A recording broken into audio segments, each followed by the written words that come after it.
absolutely sensational this year for Miami. There's a reason why he's at the top when you look at the Heisman Trophy race right now. He's been outstanding, but like I said in the open, this is going to be his biggest test of the season going against this Cal defense. He'll keep it on the ground. First play in the Oregon State transfer. Damian Martinez met by Teddy Buchanan. Picked up about 6. Those two, I think, will greet one another quite often tonight. What a season Cam Ward is off to through the first 5 weeks. And every single football game this year, he's thrown for at least 300 yards, 3 touchdowns, and he leads the country with 18 passing touchdowns. Really good pickup on the ground for Martinez on the first carry behind that veteran Miami offensive line.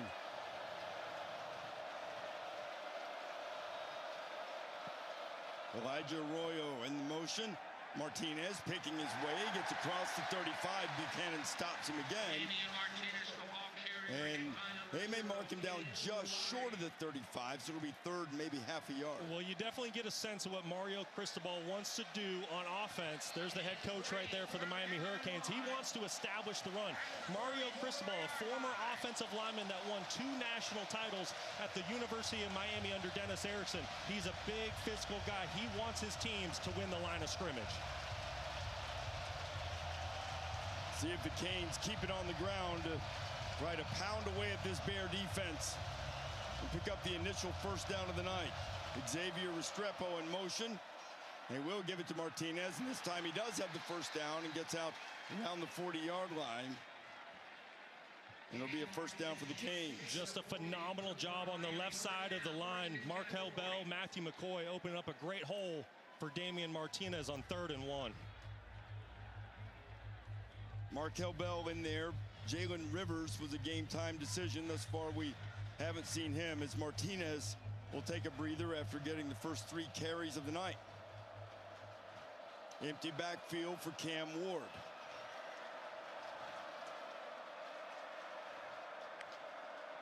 Cal sending pressure. He gets rid of it. The catch is made by Jacoby George, and George will get across the 45-yard line, a pickup of 7.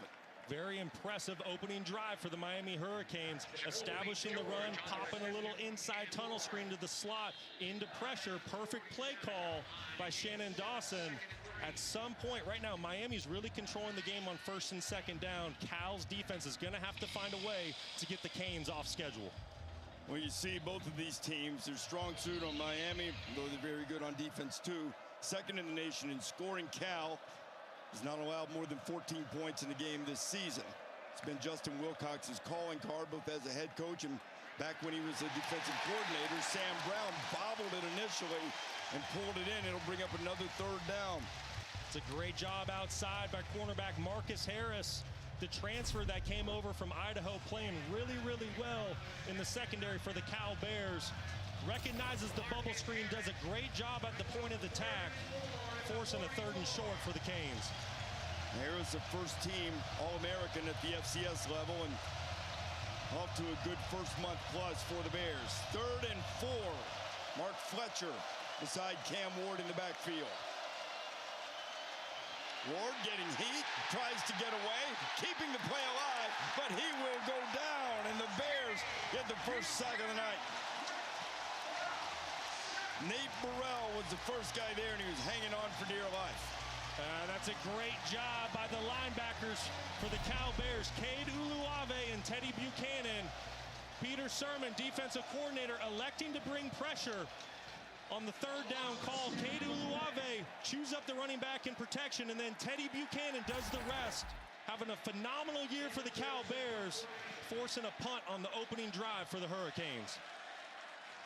So after losing 8 or 9 yards, Dylan Joyce will have to punt it away. End over end, and chasing it down is Mikey Matthews. Now he's going to get away from it. The ball is taking a Cal bounce, and it will be blown dead right at the... Cal got a stop on Miami's initial possession, and now Fernando Mendoza, the Miami native, the quarterback for Cal, played at Columbus High School, which is Mario Cristobal's high school alma mater. Grew up just steps away from the Miami campus, as Sherry Burris told us earlier. And Cristobal and Fernando's dad, also named Fernando, were teammates on that Columbus High team.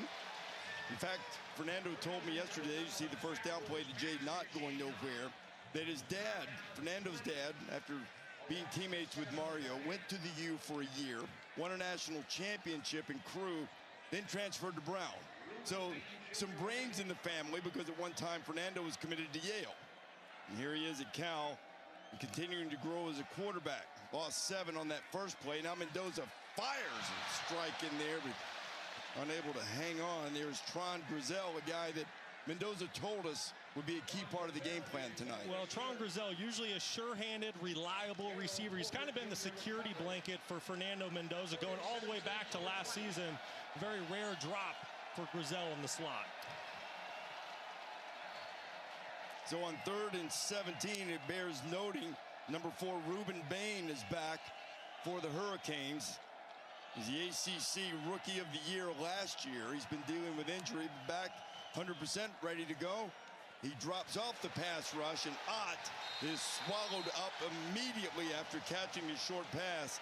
Yanni Hill with the stop for the Canes, and absolutely nothing doing on that first series for the Bears. Yeah, what an impressive 3-and-out by the Miami Hurricane defense. This was something I was very interested to watch coming into this football game. How does Cal handle the front 7 for the Hurricanes? One of the most athletic, physically tough groups in the entire country, and they showed why, forcing a 4th and 20 on the opening series for the Cal Bears. Well, Mendoza talked about getting the ball out of his hands, Brock. He's been sacked 13 times in the last 2 games, and Miami can certainly get after the quarterback. So Lachlan Wilson will be punting it away, and fair catch is made right at the 37-yard line, and Miami will have it for its 2nd possession of the night.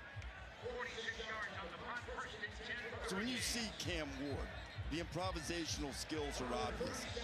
From your extensive experience, he's a tremendous college quarterback, outstanding NFL quarterback. What do you see when you watch him? Well, you know, I think the first thing that jumps out to me about Cam Ward is you can tell his confidence is infectious. His teammates feed off of it. His command and poise is off the charts. And when he gets outside the pocket, he's one of the most dangerous and electrifying players in all of college football.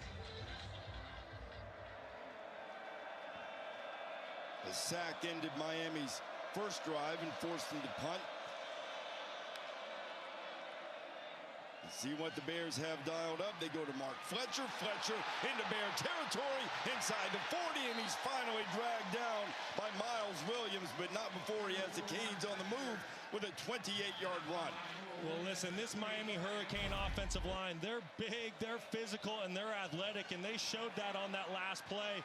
Capturing the edge, big number 78, Matthew McCoy, getting Mark Fletcher out in the open. Mark Fletcher at 6'2", 225 pounds. He's also special. He can run in between the tackles, but he showed his burst and speed on that last run. Miami's not afraid to use several running backs. Martinez has been leading the way. They use Fletcher a lot. We'll see the speedster Chris Johnson, we expect too. Ward standing in the pocket, finds Xavier Restrepo, and they're in the red zone. Another first down for the Canes. Well, and then there's the poise that we just talked about in Cam Ward. He works right initially at the snap, then he works back left, then he comes back to the middle of the field to find the sure-handed Restrepo, who keeps climbing up the all-time record books for Miami Hurricane wide receivers.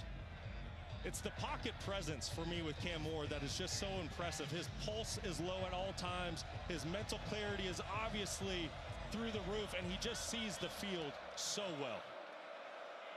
Coach had faced him earlier this year, said the calm was special, and you just didn't see it very often. It was displayed there. Fletcher has it again. Fletcher trying to keep his feet. Had he been able to, it would have been a touchdown, but he stumbles down after a pickup of 8.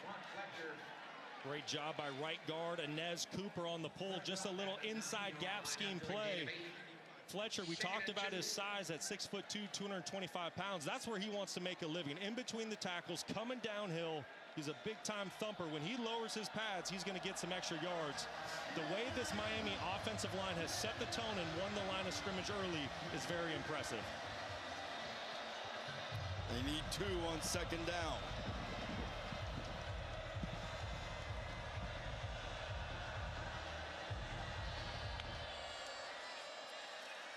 Back to the ground, and Fletcher sort of picking his way. Now driving and picking up the first down. It'll be 1st and goal. Uluave on the stop. So this is a scenario where you have good on good. What I mean by that, Miami's offense on the season, they're scoring touchdowns 70% of the time when they get to the red zone. But on the flip side, Cal's defense has only surrendered 6 touchdowns on the entire season. So it's going to be very interesting to see here if Miami can punch the football into the end zone for 6. No one has scored more than 14 points on Justin Wilcox's team. Miami trying to put a 6 on the board with their 2nd drive of the night. 1st and goal. Fletcher has it again. I think their intentions are clear. They're just trying to bully the Bears, and Fletcher does. Touchdown, Hurricanes.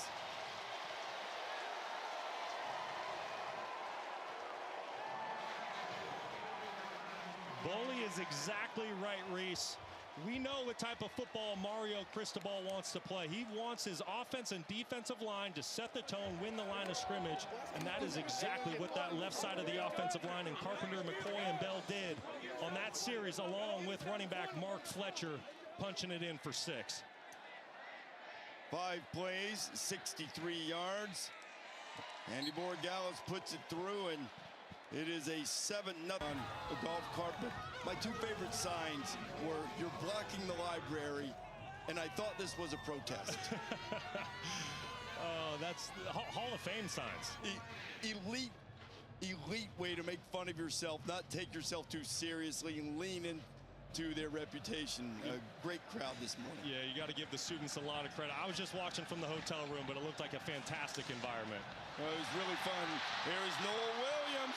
And there's a flag on the play. It's a great return from Williams, a dynamic corner, 33 yards, but where that flag came flying in and is likely to be walked back.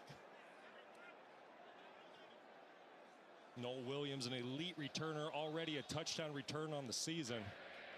During the return, holding, receiving team number 9. 10-yard penalty from the spot of the foul. First down. And Nate Black leading our ACC crew tonight. First home game for the Bears in ACC play. Really outplayed Florida State in their road game, their most recent game, but came up short in the red zone. That's the only loss Cal has had this year. Yeah, it was the red zone woos, right? They had 5 trips down there, had 0 touchdowns on the game, and then missed 2 field goals with inside 40 yards. Something that the Cal football team definitely worked on throughout the bye week, just getting back to fundamentals, technique, and cleaning up those little errors. Well, they need to find some kind of room on offense. They went backwards with the last drive. Jaden Ott, healthier than he's been all season beside Mendoza. Ott will have it. And not a whole lot of running room, maybe picks up a couple.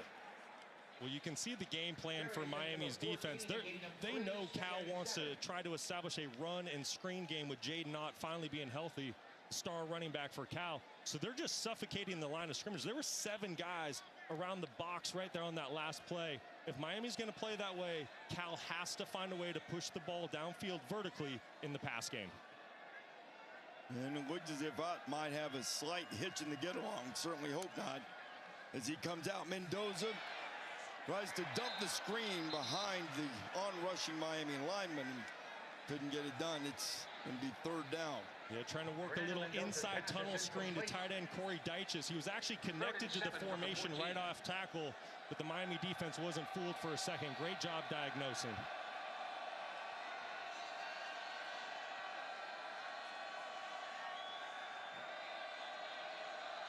Javian Thomas now in the backfield with Mendoza.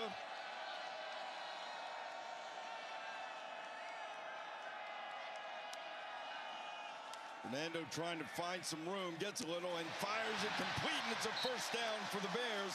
And out there to make the grab is Mason Starling. 14 yards on the game. Yeah, that was a great pickup by slot wide receiver Mikey Matthews, just a sophomore that transferred for Utah, working on a one-on-one situation with the Washington transfer, Mish Powell.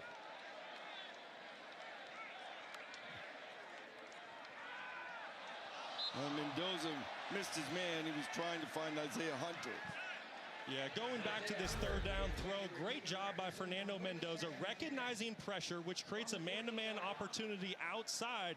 He finds the matchup he wants to take advantage of, and that's advantage Cal. When you have a safety covering a slot wide receiver, which is exactly what you had on that third down play, advantage usually goes to the offense. Great recognition by Fernando Mendoza. And good catch by you. That was 8 rather than 9. Making the catch, Matthews making the play. Now, Mendoza stands in, he delivers, and it's complete to Dyches, and they wanted to get him involved. And now Cal's found a little something. There's a headgear down as one of the offensive linemen for the Bears, Will McDonald. The center lost his hat, so they'll have to send in a replacement for him for at least a play. 16 yards on the game. That was a great job by tight end Corey Dyches, just working a little return route. This is where the foul is. The helmet comes off. See a little hands to the face, but a great job staying in there in pass protection. Fernando Mendoza finding the one-on-one matchup with Corey Dyches on safety Jaden Harris. Somebody that Justin Wilcox said yesterday, listen, we have to find a way to get Dyches the ball early and often. He certainly did on that one, but nothing doing for Javian Thomas as Tyler Barron, the Tennessee transfer, was there to meet him at the line of scrimmage. Well, Tyler Barron making his presence felt early on in this football game. Does a phenomenal job with his hands, getting off the block there to make a tackle for no gain. You just mentioned it, Tennessee transfer. How he got out of Knoxville, I have no idea, because this man knows how to wreak havoc off the edge. Not that I want anybody to leave us, but his former teammates are in a fight in Fayetteville over on ABC right now. Here's Mendoza. Mendoza firing his strike. He's got his man. Big tight end running free. Jack Hendries. He's into the end zone. 57 yards.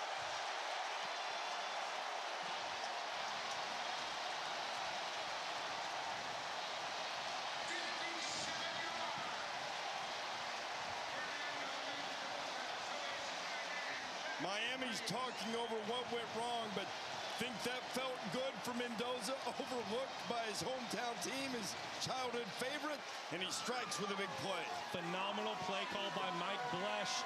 Fake a slip screen outside. Tight end fakes like he's blocking, releases vertically. Remember, Cal's already called multiple screens early on this football game. Great job setting up the play call.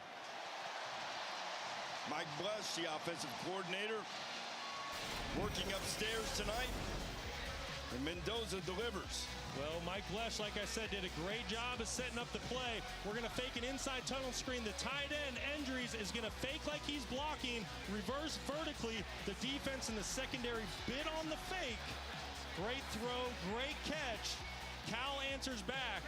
We have a tied game here at Berkeley, tied at 7, and we're keeping eyes, guys, on Cal running back Jaden Ott, who's favoring that right ankle. We see him here on the bike. It's the same ankle he hurt back in week 1. He missed that last series of the touchdown. Reese, I think I'm going to keep watching for it. Sherry certainly want to see Ott get back in there and see if Ott to go can get going.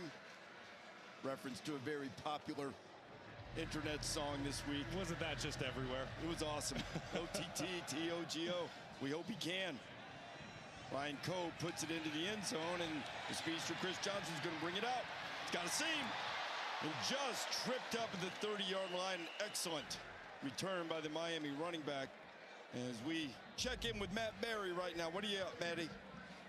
Reese, good evening. I've got your Capital One rewarding performance, and we were rowing the boat till the end. PJ Fleck goes for it on 4th and goal.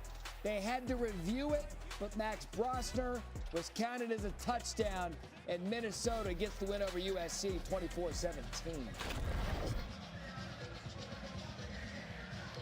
How about that win for PJ Fleck? Huge win. Had Michigan on the ropes not too long ago. Now you get the win over USC. Huge win for the Golden Gophers. And by the way, welcome to the Big Ten on the road, SC.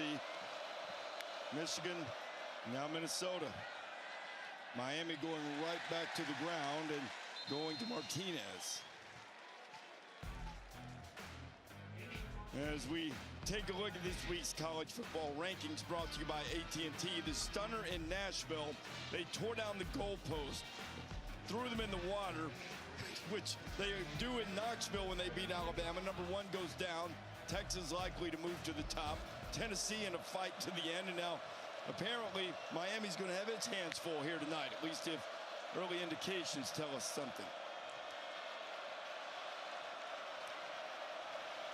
Second down and 7 inside 15. The helmet communication turned off.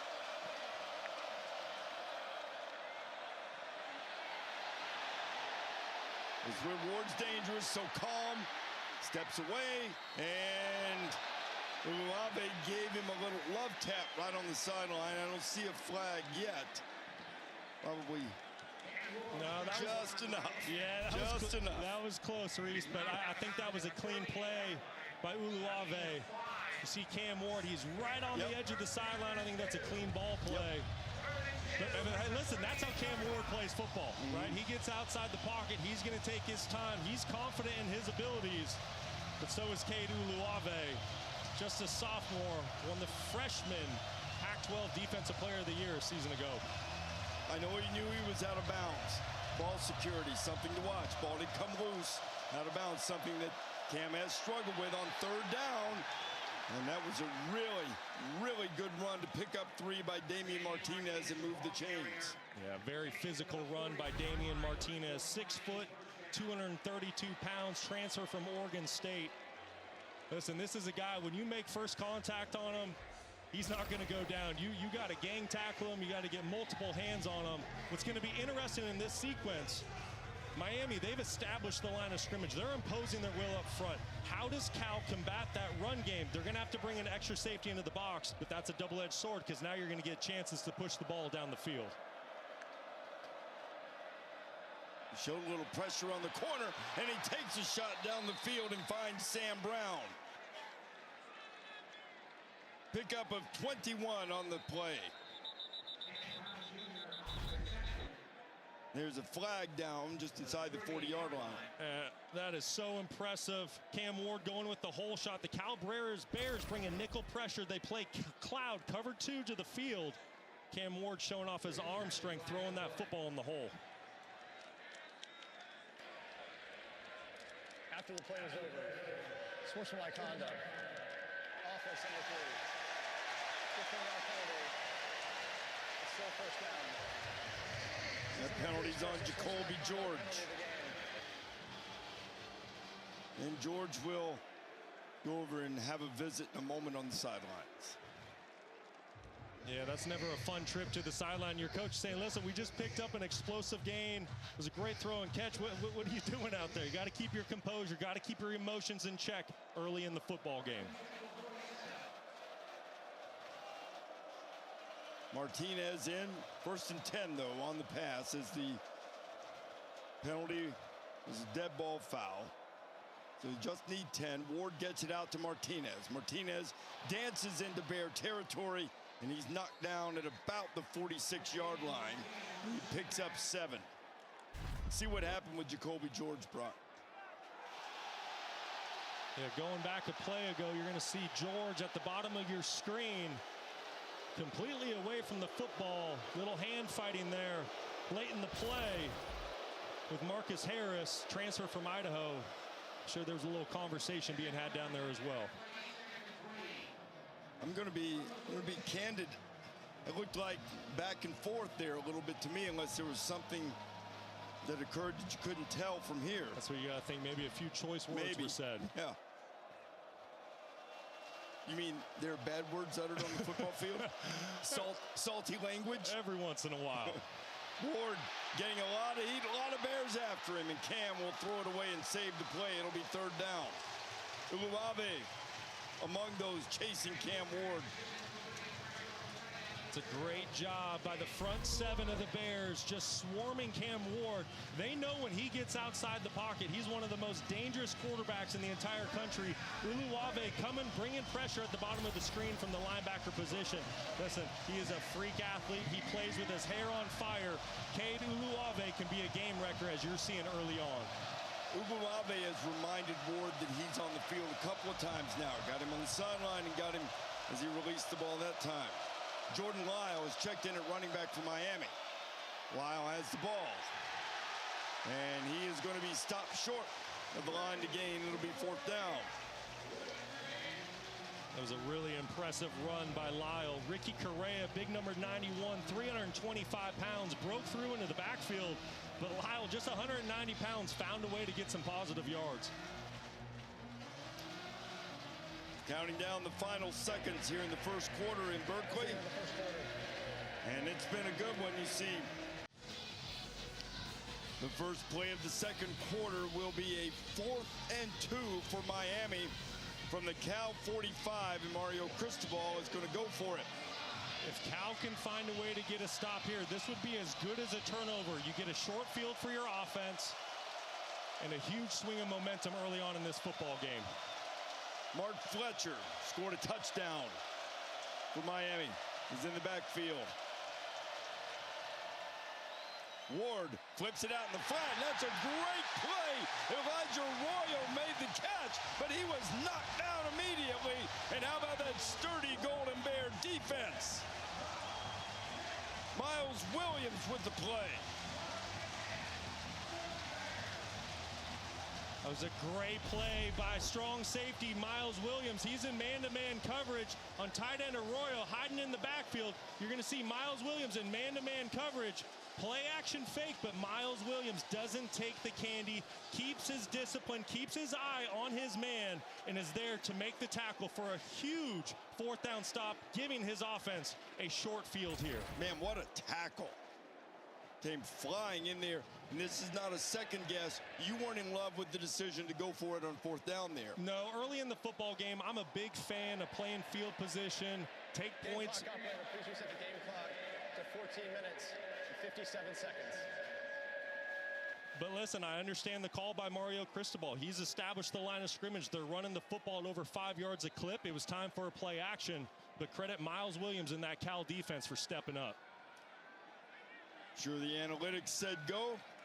Sometimes there's also a percentage chance you get stopped. Now let's see if Mendoza and the Bears can strike. They go for it on the first play. He's got a man out there. Tron Grizel is inside the 5.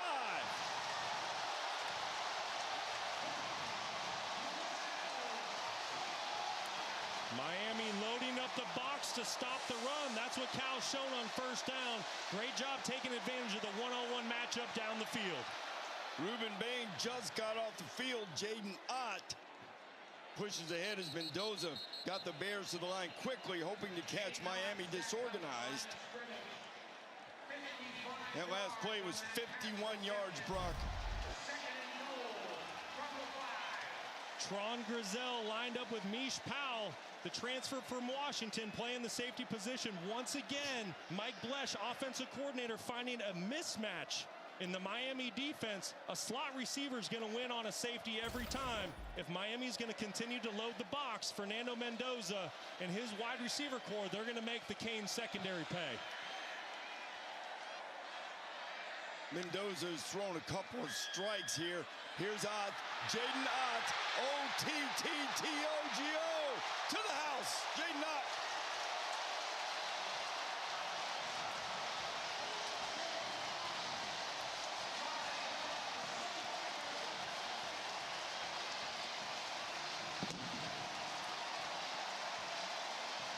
And that is what a healthy Jaden Ott can do. The Cal Bears, they're trying to hit that football inside, but there is nowhere to go. Ott bounces it out to the perimeter, makes one miss, shows his speed, his elusiveness. And when he's healthy, he's as good as anybody in the entire country. He led the Pac-12 with more than 1,300 yards last year when the Bears were members of that conference. Ranked 8th in the country, finds itself down to Cal 14-7. Yeah, I want to go back, Reese, to the big explosive pass play on the previous drive that led to the touchdown for Cal. Great play call by Mike Blesh. He's running a little grab route here up at the top of the screen to grab the attention of the cover 2 safety, and that creates a one-on-one matchup on this cover 2 cloud safety. Tron Grizel on Mish Powell, one-on-one, a little half roll to move the pocket, buy your quarterback some time against an elite pass rush. Just a perfect throw, perfect route, and great play design by Mike Blesh. Brock, Cal has 2 pass plays of longer than 50 yards tonight. Their 2 longest pass plays of the year. The touchdown pass to Idris and then the one you just showed that led to the touchdown. Mark Fletcher has been very effective on the ground First down game picks up about 8. So this is where Miami's really excelled tonight on first and second down, staying ahead of the sticks. Cal is going to have to find something within their defense, whether it's stunting the front, twisting, maybe it is bringing extra pressure on first down to get the Canes off schedule, but give a lot of credit to that front five for Miami.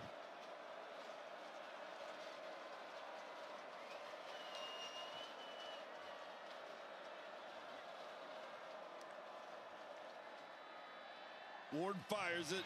He's got his man, Isaiah Horton. It'll be a first down for the Canes. 16 yards on the game. A great job by Cam Ward. Play action fake gets the linebackers to step up, and when those linebackers step up, there's no defenders there to stop the little backside glance route. It's kind of like a deeper slant route. Great job at the play action fake. Linebackers step up. Beautiful execution with Isaiah Horton and Cam Ward.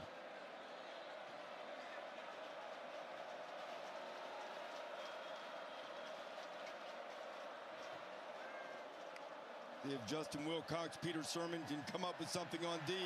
Ward buys a little time, unleashing one, got a man in the end zone, and it's knocked away at the last minute. It was Horton out there, and on the coverage was Marcus Harris. What an unbelievable play by cornerback Marcus Harris. You said it, Reese. The throw and catch was there to be made for a big-time touchdown. But Marcus Harris beat early in the play, shows off his speed and acceleration, doesn't give up on the play, gets his right hand in there for the pass breakup just as look at Cam Ward. Can't believe it. Can't believe he goes, man, that was a touchdown. I knew it from the time I let go. But credit Marcus Harris, the Idaho transfer, with the big-time pass breakup. Instead of the tying score, it's 2nd and 10. And this Hurricane offense can strike from anywhere at any moment. Back to the ground. Fletcher does not get away from Uluave, who's been all over the place tonight. Just a tackling machine.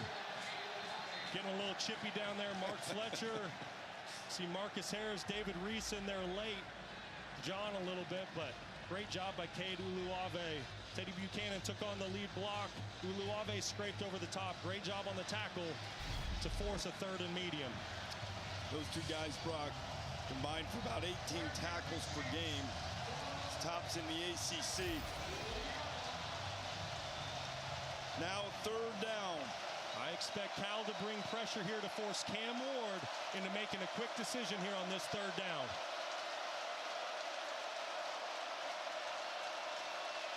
Bear crowd trying to bring a little noise.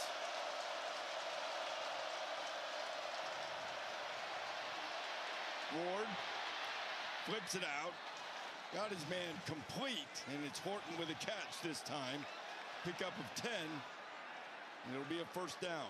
Tell you what, Cam Ward is the best in the business when it comes to making plays outside the pocket. Early on in that play, Cal brings pressure.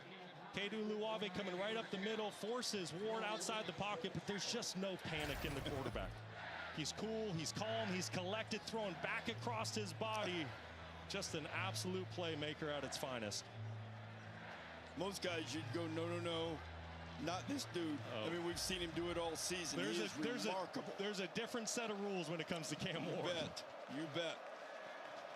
He has the Canes on the move inside the 40. They'll go a little end around with Jacoby George, and Cal will have none of it.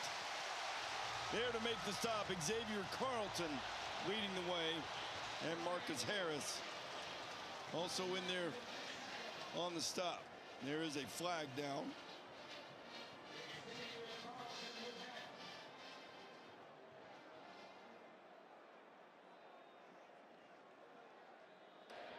After the play was over, personal foul, unnecessary roughness. Defense number 0. 15-yard penalty from the play. Automatic. First down. Uluave has done a lot of good things tonight. That one was not helpful. Well, that's exactly right. He's been playing a great ball game early on, making tackle after tackle. But Uluave, listen, he plays with his hair on fire, but that's going to put you right on the edge sometimes. You see him having a conversation with the officials. Hey, I didn't do it, but listen, when the whistle blows, when the runner's down, you got to pull up. So it sets up Miami just outside the 25.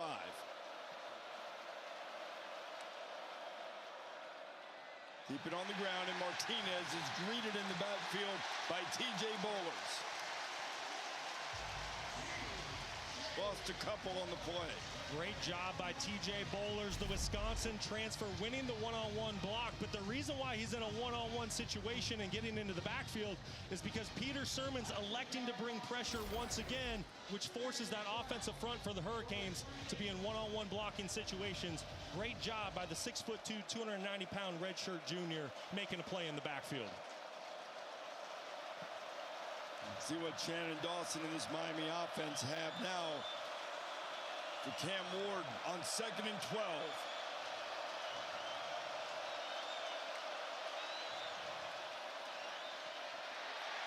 Ward dances away, somehow stayed on his feet, I guess, and now just swings it out of bounds to save the down. How in the world he stayed up there, I'm not sure. He's a magician. This quarterback knows how to keep a play alive better than anybody in the country. Give a lot of credit to the Cal defense for swarming, but great job by the quarterback getting rid of the football. Cam's mom, Patrice, I believe we have a microphone on her tonight. He's never missed a single one of his college football games. Isn't that something? Patrice and Dad Calvin sitting there watching him playing. Hey, it's been a haul for them too. First Washington State, now at Miami. Now on 3rd and 12. Firing to the outside and too high. It'll bring up 4th down. Cam Ward trying to get the football on an out pattern to Sam Brown Jr. Transfer from Houston, started his career with offensive coordinator Shannon Dawson.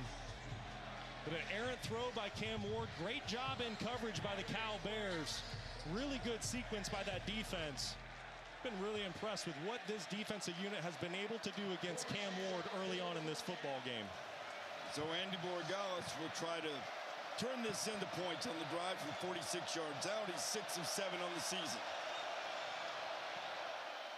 Ball is on the way.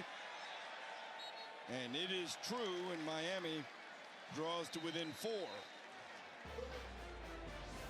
And I think Cal will take that all night if they can keep Ward and the Canes kicking field goals. Healthy and back in the lineup for the Cal Bears.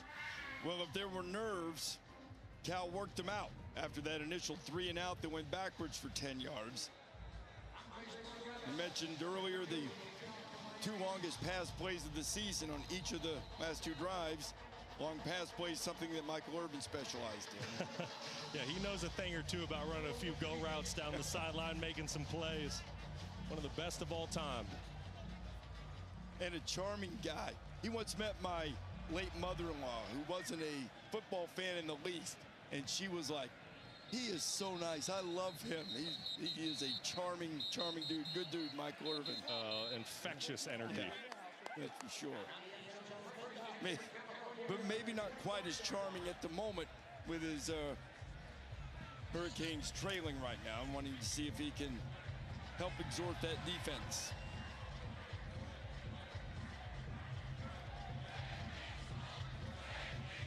And what a start for the Miami native Fernando Mendoza. 5 of 8, $134. The touchdown pass to Endries. And now Cal has it back with a 4-point lead. He pulls it. And Fernando will do some nifty running to get out just across the 30, pick up a 6. Mish Powell on the stop. That was a really good job of Mendoza getting some positive yards there. Give credit to Miami's linebacker, Wesley Basaint, number 31, recognizing Corey Deitch is splashing across the screen. That's who Mendoza's trying to get the football to out in the flat. Nowhere else to go. Mendoza finding some positive yards.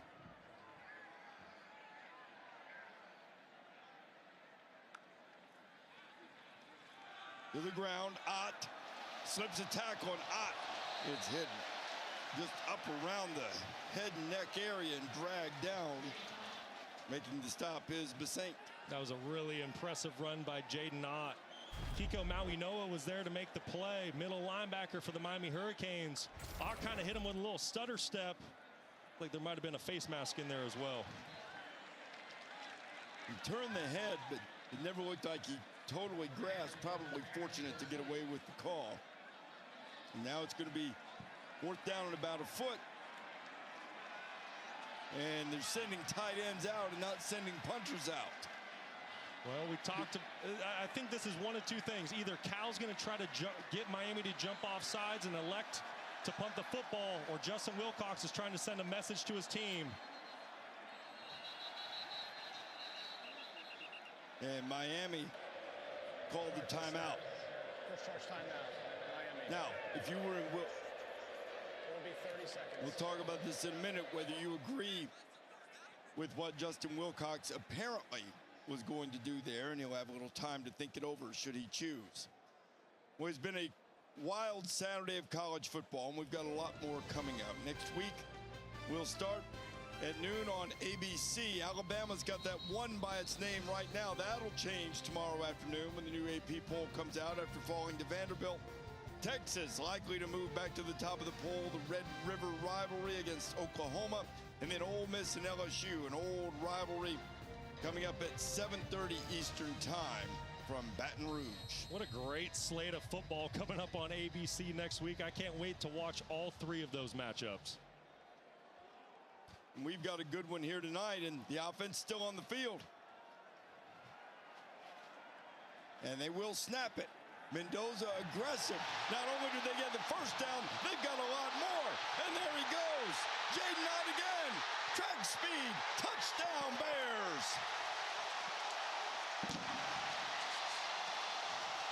66 yards. That's why they write songs about you. They might need to write one about Fernando Mendoza.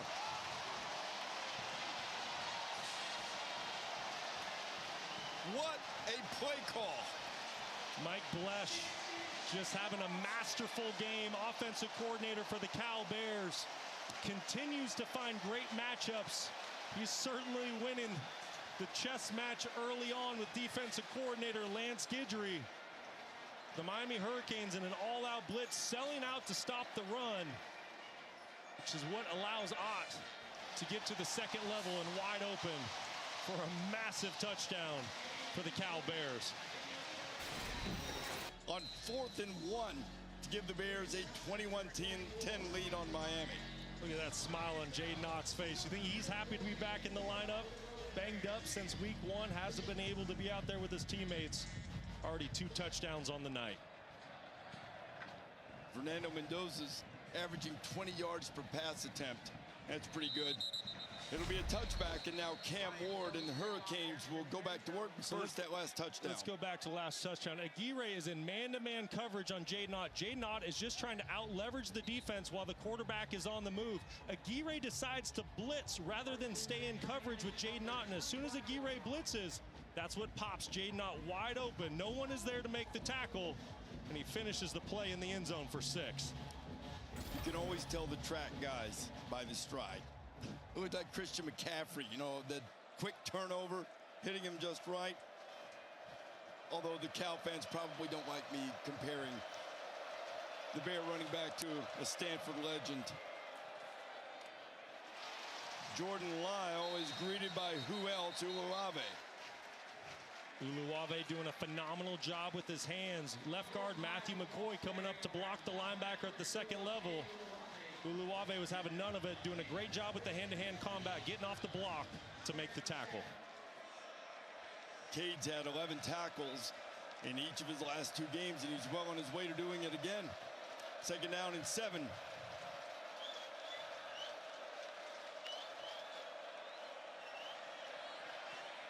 Ward high and snagged by Jacoby George.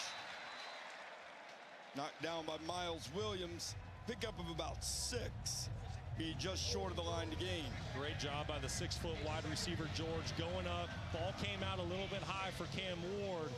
The Cal defense sinking into a soft zone coverage. Good recognition by Ward taking the underneath throw. Canes could use a first down here to reestablish a little momentum. And they've been very good on 3rd down this season.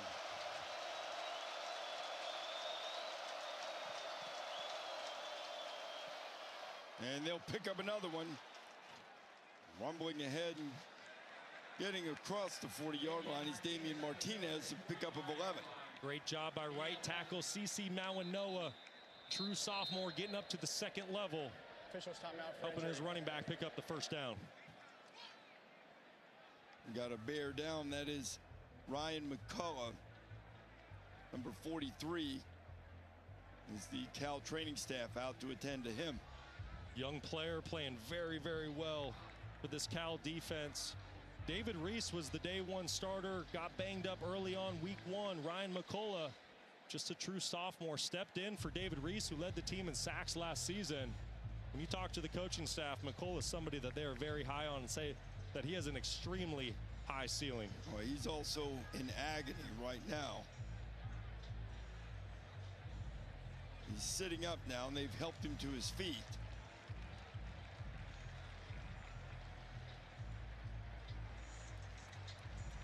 Now Ryan McCullough will limp back toward the Bears sideline.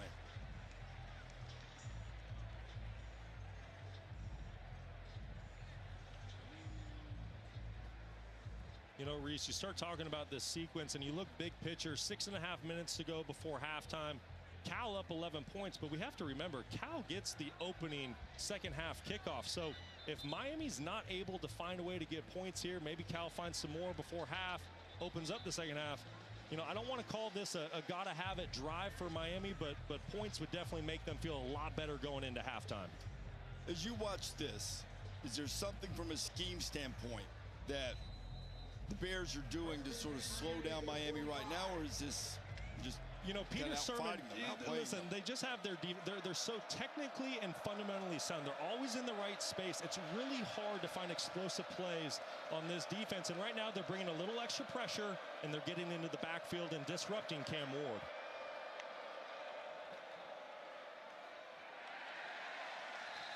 And keep it on the ground for a short gain, Sherry.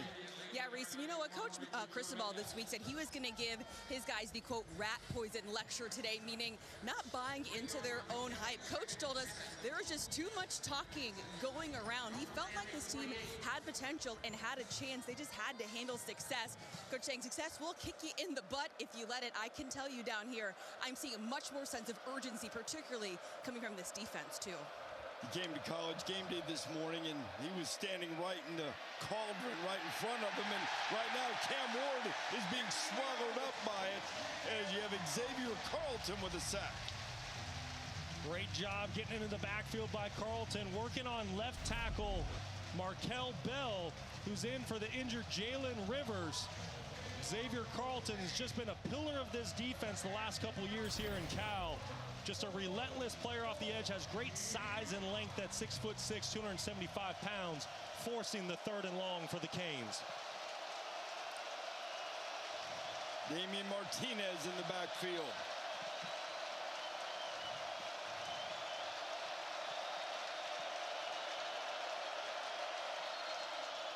Pressure coming at Ward, the whistles, and Miami uses a timeout. Mark to the snap. Second charge timeout. Miami. It'll be 30 seconds. The second timeout that Mario Cristobal's team has used here in the first half. While we've got a moment, a reminder tomorrow, a pair of Game 4s in the WNBA playoff semifinals, 3 Eastern on ABC. Liberty and Aces, then on ESPN, the Lynx take on the Sun. Both the Liberty and the Lynx up 2-1 and trying to move on into the finals. WNBA Countdown tips off coverage at 2:30 Eastern on ABC. Here is Fernando Mendoza. An enjoyable first half for him. As we said right off the top of the broadcast, Fernando's dad, Mario Cristobal, high school teammates at Columbus High. Mendoza told me yesterday might take a little while to settle down. He admitted that, you know, this means a lot to him, playing against his hometown team, and he has more than done that. Really into the sports psychology, mental conditioning, and he has handled himself beautifully in this game so far. Now it's a 3rd down and 9 for Cam Ward and the Canes.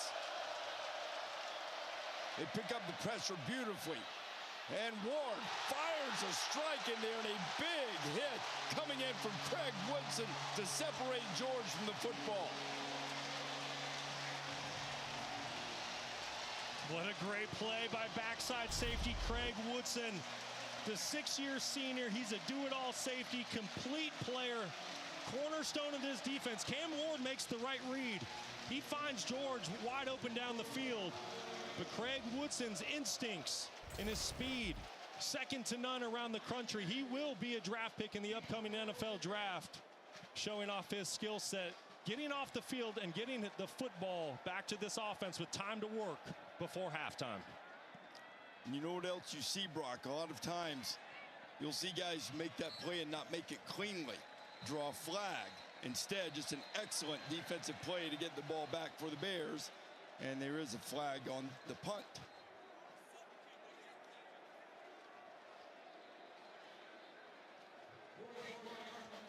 You mentioned it earlier. It has been testy, a little chippy.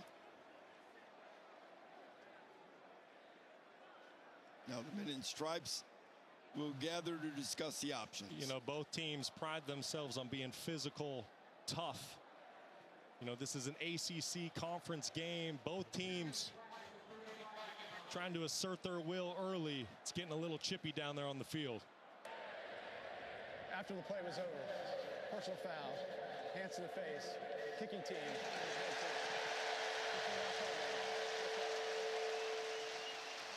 Well, that'll help with the field position. You know, and one of the halftime adjustments is going to be, I know both head coaches are going to say it, you have to keep your emotions in check, keep your composure. These 15-yard penalties are going to come back to bite you. And now something you just brought up. Cal has the ball. They get it first in the second half. They can put together another drive here. This is a huge opportunity. If you can, I mean, get points when you can get points, but if you can run the football, if you can milk some clock and find any points on this drive, you're really putting yourself in a great position for the second half. Mendoza keeps it himself. Short gain before a host of canes there to stop it. Fernando Sr., what do you think the heart rate and the butterflies are for him? And we know his son's fine. He's a calm dude. Or at least he's trained himself to be so. And not much going on that completion. We got it out to Indries, who had a touchdown earlier. We mentioned a couple of times the connection. It's an interesting thing for sure, particularly when you consider these guys were both on the offensive line together. The Cal quarterback's father, Fernando Mendoza Sr., and there's Mario. Look at Mario with a neck roll. Listen, high school teammates. Mendoza grew up a 3-minute walk from the University of Miami. He said, listen, I'm not going to put any extra pressure on myself this week, but this game does mean a lot to me. Third down and 7. Mendoza gets rid of it. It's a completion and a good play in the open field to stop Isaiah Hunter before he could get to the first down marker. Mawanoa with the stop. Yeah, Mish Powell, Mawanoa rallying for the tackle. Great stop by the Hurricanes, back against their wall. Really felt like all the momentum had gone to the Cal Bears here in this second quarter. Great job on the 3 and out and getting the football back to Cam Ward before halftime. Number 5 for Miami is now wearing number 35. It's Ray Joseph wearing number 35. You might have heard the official say so. Avoid those duplicate number penalties. Lachlan Wilson will punt for the Bears. Little bit of a low snap. He handles it just fine. And Joseph signals for the fair catch and makes it at his own 24. So with just under 3 minutes, 2:42 remaining here in the first half, Miami will have it back down by 11. Here's a look at the College Football Playoff National Championship Trophy presented by Dr. Pepper. Winner of the new 12-team College Football Playoff kicking off December 20th will eventually claim that trophy in January in the championship game in Atlanta. All the things that have happened today, all the highly ranked teams, Matt Barry mentioned it earlier, sort of shakes up just when you think 1 month into the season, you've got a picture of how it's going to go. Everything gets turned upside down. Miami back to work. Cam Ward down 11, now feeling some heat. Gets away as only he can. Now firing back into the middle of the field, and he's got Restrepo for a first down. The improvisation by Cam Ward is just so impressive. Listen, he had his running back, Mark Fletcher, in the flat early. Everything else was covered down the field. But that's not good enough for Cam Ward. He wants chunk plays. He wants explosive plays. Great job of keeping the play alive and finding Restrepo over the middle.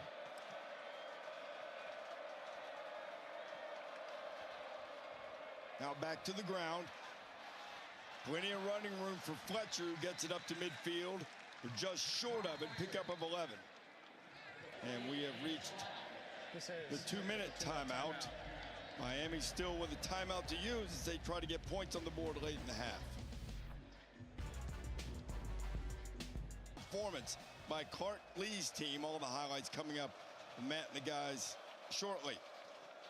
Here, Cal has a 21-10 lead on Miami as we're finding out just how perilous the road can be everywhere. Canes trying to get something going before the half. They move into Bear territory. Pick up 5, Ward to Isaiah Horton. It was a really good tackle by Cade Uluave coming all the way from the linebacker position. Cal Bears bringing an all-out blitz zero pressure. If Miami makes one miss, they score on that last play.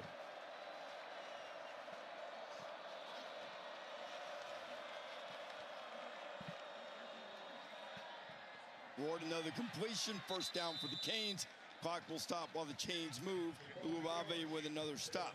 Good job of Cam Ward, just taking what the Cal defense gives them. One play, 2 plays ago, bringing all-out pressure. Last play, dropping to zone coverage. Peter Sermon really spinning the dial with his defensive calls tonight.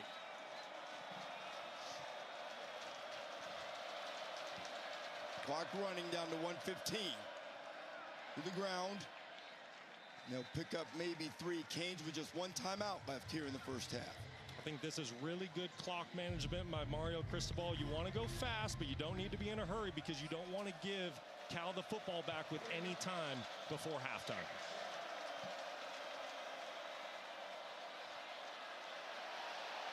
So calm, so patient, retreating. Now he's in trouble, and Ward goes down. Incomplete pass. Now you're going to have to look and see. That's going to be called grounding. It's third down. They may talk this one over. I'm not sure he was outside the tackle box. Not sure if there was a receiver close enough.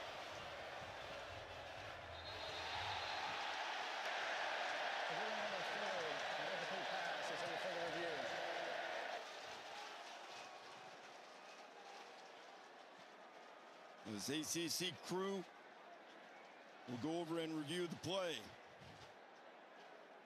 What did you think? Well, you know, I think the first thing that you need to talk about is early on in the play, Miami's trying to push the football down the field, nowhere to go. Restrepo did pop open midway through that play in the middle of the field as the second read to Cam Ward. Not sure if he just didn't see him, but here in the scramble, we're trying to see if Cam Ward's knee goes down before the football comes out. I believe it did.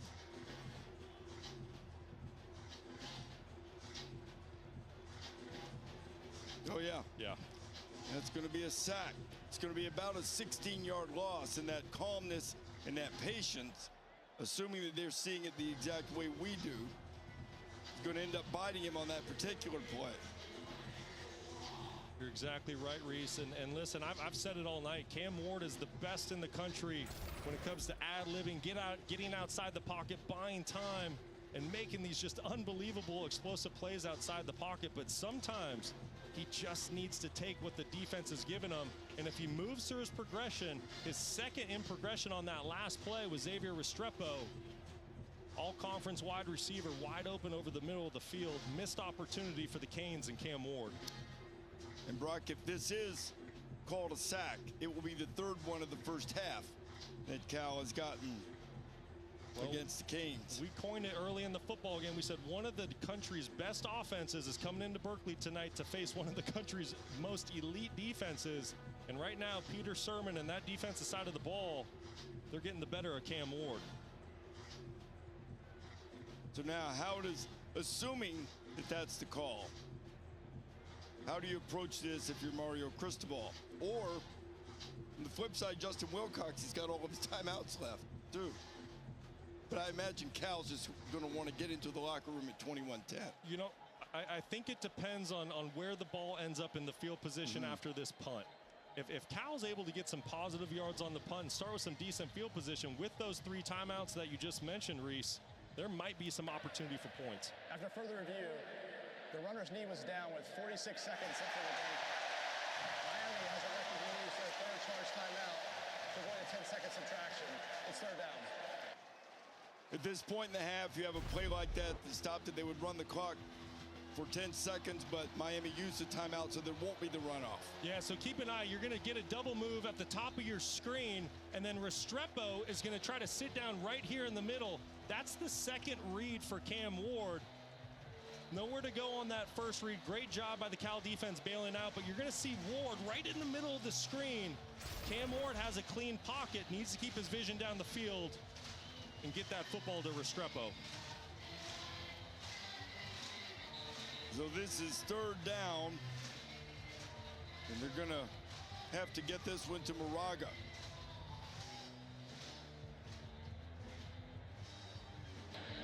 Game clock operator, please reset the game clock to 46 seconds. Thank you. Cam's mom and dad hoping for better results on this 3rd and 25 than on the last play. But you know how quickly he can strike. Miami showing 5 wide empty formation. I'd be shocked if they did anything but throw a screen pass here.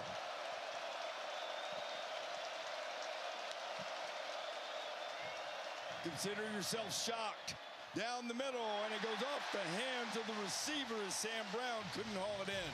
Well, and usually when those footballs get tipped up in the air, the Cal defense comes up with them. That's why they lead the country in interceptions. That play call by Shannon Dawson really surprises me, considering the down and distance and the momentum shift in the football game. Opportunity to make the catch. Not sure he would have gotten there anyway. Uluave was there. You know why? Because he's been everywhere in the first half. Of course he's there. Mikey Matthews standing inside his own 10. Try to field the punt for the Bears. Now he's going to run away with it. And an excellent punt that they'll mark out of bounds right at the 5-yard line. And one would assume Cal will take a knee and take this lead to halftime. Yeah, with that excellent punt on 4th down, pinning Cal inside the 5-yard line. If I'm Justin Wilcox, I'm happy with an 11-point lead against the number 8 team in the nation. I'm going to take a knee, head on into halftime. Remember how I said earlier that Uluave was well on his way to his 3rd consecutive 11-tackle game? Tell me he's already there. He's passed it. A dozen tackles in the first half. He is so fun to watch play football.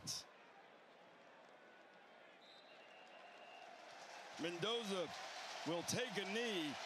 And what started early this morning before the sun came up in the heart of campus here in Berkeley, an opportunity to show the entire world it's Bear territory. And look at those big plays that Fernando Mendoza has turned in all these Cal quarterbacks. First one since 04 with 3 50-yard completions in a half. And it has the Bears up by 11. They'll get the ball first. We've hit the half here and won the game. Cristobal hoping to follow suit there. Cal deferred.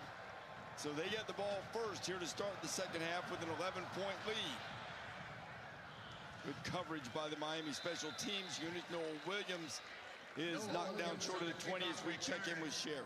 Well, Reese, talking to Coach Wilcox now, his team, his offense out there to start the second half. He told me on offense they need to get their rhythm and convert on first downs. And similar sentiment for his defense. He wants them to stop Miami on their early downs and get them behind the chain, particularly when it comes to third. Now, talking to Coach Cristobal, he said Miami, again, finding themselves in a similar situation like they did last weekend against Virginia Tech. Need to learn from those lessons, getting back to basics and fundamentals to get back into this game. We don't root for winners or losers, but I'll take a last-second outcome like we had there in attacking that pass. Daryl Porter Jr. as Mikey Matthews was the intended receiver. You know, Reese, Sherry just brought up a great point. Miami's been here before. They had their mettle tested last week against Virginia Tech, down multiple times by 10 points in the second half. But the thing that the Canes did do last week, they didn't flinch. They kept playing. Cam Ward started making plays on offense. The defense made some plays. This is going to be a very interesting second half to see the Canes' response. And Brock, over the course of the season, Cal has owned the third quarter. They've outscored their opponents 27-0, making those adjustments. Mendoza fires a strike, has Maven Anderson. That was really good recognition by Fernando Mendoza. Miami showing an all-out pressure, putting linebackers up in the line of scrimmage at the snap of the ball, dropping out into zone coverage. Mendoza finding the soft spot in the zone out by the sideline. Cal's first possession of the game went 3 and out, hoping to avoid that same fate here in the first possession of the second half. Avoided they make them count later in the half. 3 pass plays longer than 50 yards. Third down. Mendoza gets away for a moment, but not for long. And Simeon Barrow there to make the sack. What a play by Simeon Barrow. Only a 3-man rush. So there's going to be double teams across the board. You're going to see Barrow coming up from that left defensive end spot. Normally plays the defensive tackle position, but he's athletic enough to play on the edge, just beating the double team by the Cal Bears and forcing a punt on the opening series. Great start for the Hurricane defense. How about the backhand and the strength to hold on? Unbelievable. What a play. Ray Joseph back to return it, and that's going to airmail past him and then kick to the side is Lachlan Wilson. It's a good punt, and Ray's encouraging everybody to stay away. And they'll pin him inside the 25, a 60-yard punt off the foot of the Australian. Which almost goes without saying for most of the punters in college football these days. So now Cam Ward will come out.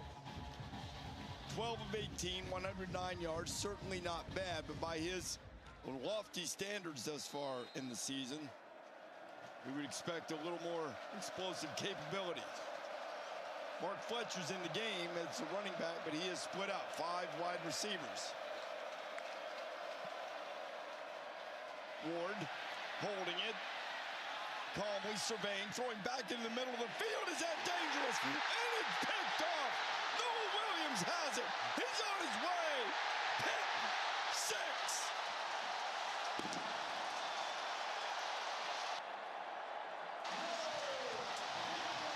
The nation's leading team and the nation's leading interceptor with a lightning strike here early in the second half in Berkeley. Noel Williams used to having to work a little more hard to get those interceptions. That was a gift from the football gods. Cam Ward doing the cardinal sin for quarterback play, rolling right, throwing back across his body to the left. Noel Williams there in zone coverage to make the quarterback pay and take the interception back for 6.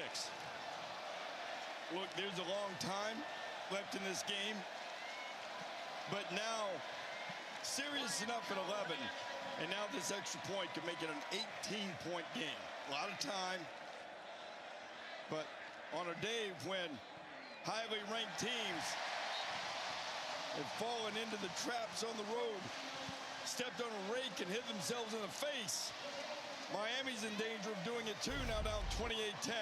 Well, we know Cam Ward's one of the best in the country at making plays outside the pocket, but give a lot of credit to David Reese. Finally back in the lineup, healthy tonight for the first time in a couple weeks. Gets the initial pressure on Cam Ward, forces him outside the pocket, and then at that point on the backside of the play, you're going to see Noel Williams right on the 40-yard line, just playing zone coverage, keeping eyes on the quarterback just like he's coached to do. When Cam Ward throws the football up for grabs, you might want to think about a different defense to try. Well, he has turned the ball over in his career. Remember, he's faced Cal a couple of times when he was at Washington State. Last year, he had 1 interception and lost 3 fumbles in the game. And listen, when you talk to offensive coordinator from Miami, Shannon Dawson, he says, listen, the good comes with the bad. You have to love the whole player, and that's how they feel about Cam Ward. They know he's going to take some risks with the football, but what they're used to seeing in moments like this, a short-term memory and coming back and making some plays and finding a way to get the football into the end zone. Ryan Coe with a big boot out of the back of the end zone. And you've mentioned this earlier, too. Cam Ward has just what you want. Really short-term memory about things like that. Learn from the mistake, but it won't necessarily make him uptight, cause more anxiety. He comes out and just keeps balling. No, and this is a moment that NFL scouts, they're in the stands tonight, and they can't wait to see how Cam Ward responds to this moment. He's used to having big, explosive plays. Cal only gave up one play at 20 yards or more in the first half. So Cam Ward, his back is against the wall. The game's not going like he's used to having in the previous 5 weeks. How does he respond to the moment?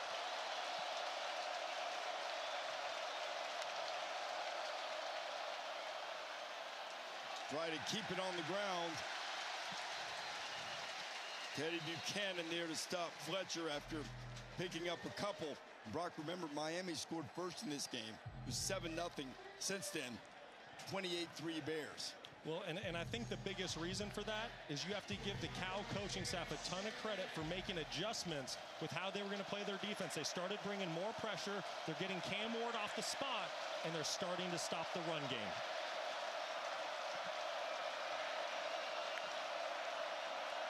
Uluave came in hot, and they spit it out on the screen, and now running free is Jacoby George. George down the sideline. He's chased out of bounds. He'll get it into Cal territory, picking up 25. What an unbelievable play by Jacoby George. Nowhere to go on that tunnel screen. Makes multiple defenders miss. Give a lot of credit for his offensive line getting out there. Matthew McCoy, Sam Brown Jr. laying great blocks, but Jacoby George showing off his athleticism, making something out of nothing. First and 10 from the 48. They'll keep it on the ground. Fletcher cuts it back nicely and gets inside the 45. Pickup of about 4. And that's the Hurricanes offense you were just talking about on the opening series of the night.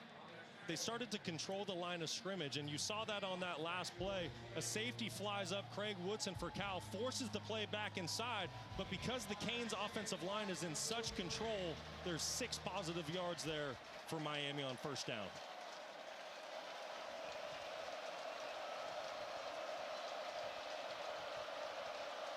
Chris Johnson's in the game. It's often means a play for him, and it is. Flip it out to him. He's a great speedster, but he couldn't get started. There, wrapped up to make the stop is Craig Woodson. It was a really, really good open field tackle by Craig Woodson.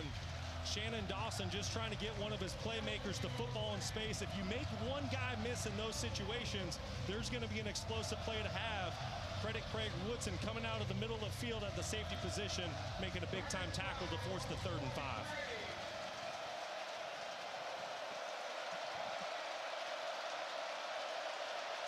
Here comes the crowd.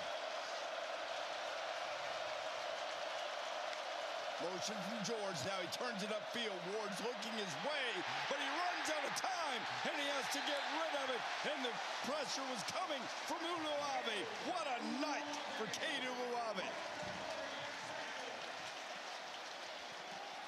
Cade Uluave played the first half of his life, double-digit tackles in the first half. He's in a spy position on Cam Ward. It is his responsibility to go wherever the quarterback goes. As soon as he recognizes that he's in drop-back mode, Uluave doesn't hesitate, green dogs the play, comes downhill, does a phenomenal job of forcing a punt and a 4th down for the Canes. So in the terminology, as the punt goes away, when you say green dog, explain exactly what that means. Yeah, it's a moment as a linebacker, as soon as your responsibility isn't going out for a pass pattern or... Defeated Chiefs taking on Derek Carr and the Saints, 8 Eastern on ESPN and ESPN Deportes, and on ESPN2, Peyton and Eli. Peyton and Eli had you on yet, Brock?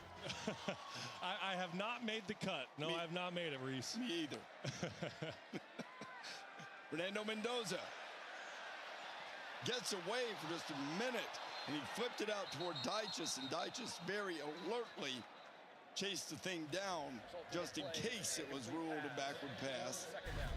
That was Kiki Malinoa applying the pressure. Well, listen, that's a dangerous play by Mendoza, but you got to give him a ton of credit because he basically saved the drive. Otherwise, they're looking at 2nd and 20. Malinoa breathing down his neck. Fernando Mendoza did a great job of saving the field position on 1st and 10. Haven't called Kiko's name a whole lot tonight. Field of an incomplete pass is under further review. Well, they're going to look and see if it happened to be a backwards pass, but probably just for the spot on the field because we mentioned Dyches alertly went over just to make sure. Yeah, his tight end, Corey Dyches, number 10. Looked like that was a forward pass right at the tight end's feet. I thought so too. I guess maybe the question is, was a body part possibly down? We had that earlier. Yeah, no, he's not. Oh, but that's closer than I thought watching it live from up here. So a very smart play by Dyches. But there would have had to have been a hurricane close enough for an immediate recovery. So this is more about spot and time. Yeah, it looks like he's roughly around the 11, 12-yard line. Let's see exactly where he is when he lets go of the football. Closer to the 11 and a half. You know, Reese, this is close. Yeah. This is really close. This might be a backwards pass. To me, that looks like he's roughly on the 11 and a half yard line, maybe the 11. Where does the football end up when it comes out of his hand is the question. Now you got to remember the original call was an incomplete pass. So unless there's indisputable video evidence beyond all reasonable doubt, that's going to be a very, very tough call to overturn. Although I do think there's been a trend in college football toward trying to get every little thing right instead of the original intent of replay, which is precisely what you said, and is precisely what's in the rule book. And you're right, Reese. The most important thing at the end of the day, get the call right. Oh, I'm sort of disagreeing with it, actually. I think, you know, let the officials call the game. If there's an egregious error, which perhaps this is, you know, because everything counts. But, you know, look at the Miami-Virginia Tech play. I actually felt like at the end of that game they got closer to getting it right, but I'm not sure I saw indisputable video evidence to overturn the call on the field. And that's exactly how I felt as well. I think ultimately it was an incomplete pass, but when you called that play last week, Miami-Virginia Tech, a reception, well, was there indisputable video evidence to overturn that? And this is a very pivotal play. This is a play, you know, the officials need to get right because, you know, Cal up 18 points right here. They have Miami on the ropes. Review, the ruling on the field stands. It's second down. I think that's a good call. I think it's a good call. And I'm a proponent and a fan of, if it is not absolutely clear, go with the guys on the field. I couldn't agree more, and I think the officials got that one right. I agree. Javian Thomas checked into the backfield. Second down and 10 for Fernando Mendoza after the replay review. Oh, and all of a sudden now, Simeon Barrow is making his presence felt along that Miami defensive front. Simeon Barrow Jr. with the hit. Well, that's right, Reese. Barrow with his second huge play of the second half. This time coming from the nose tackle position, beating the one-on-one block up front by Rush Reimer, causing a 5-yard loss and a 3rd and 15. Now, last thing Cal needs to do is get careless with the football. Punt's okay. Mendoza dumps it out. But if you can get more, why wouldn't you? They don't have to punt now. It's a first down. Javian Thomas inside the 30-yard line. Well, there's a reason why his nickname is Jet. Javian Jet Thomas, just a little halfback screen. Great job by left tackle Victor Stoffel to get the play started. And then Jet Thomas, if you get him out in the open field, he's going to make you miss. And that's exactly what he did to multiple Miami defenders. And what a pickup for the Cal Bears offense. Just when Miami thinks they're about to get the football back with some decent field position, Cal picks up a 3rd and 15 and retains the momentum of the football game. Right, their 4th completion of more than 50 yards. They got 56 there. A couple of them have been to running backs. And right on the money, he finds Jack Endries, who has a touchdown earlier. And Cal is cutting him up, a pickup of 20. Man, oh man, what a job by Mike Blesh calling this game. You see the frustration from the Hurricane fans who've made this 2,500-plus mile trip. Just a great play design. Jack Endries showing like he's in pass protection, which is why the Miami defense initially lost him. And then he just sneaks out the back door on a little tight end drag route. Chandler Rogers is checked in at quarterback. He's a running threat. He has the ball. Rogers toward the end zone. Touchdown, Bears.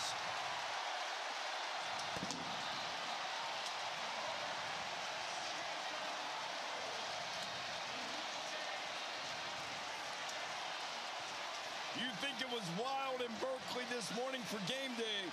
Let this hold up for about 23 minutes and 6 seconds of game time. 5 plays, 80 yards, and Cristobal's team is in a world of trouble.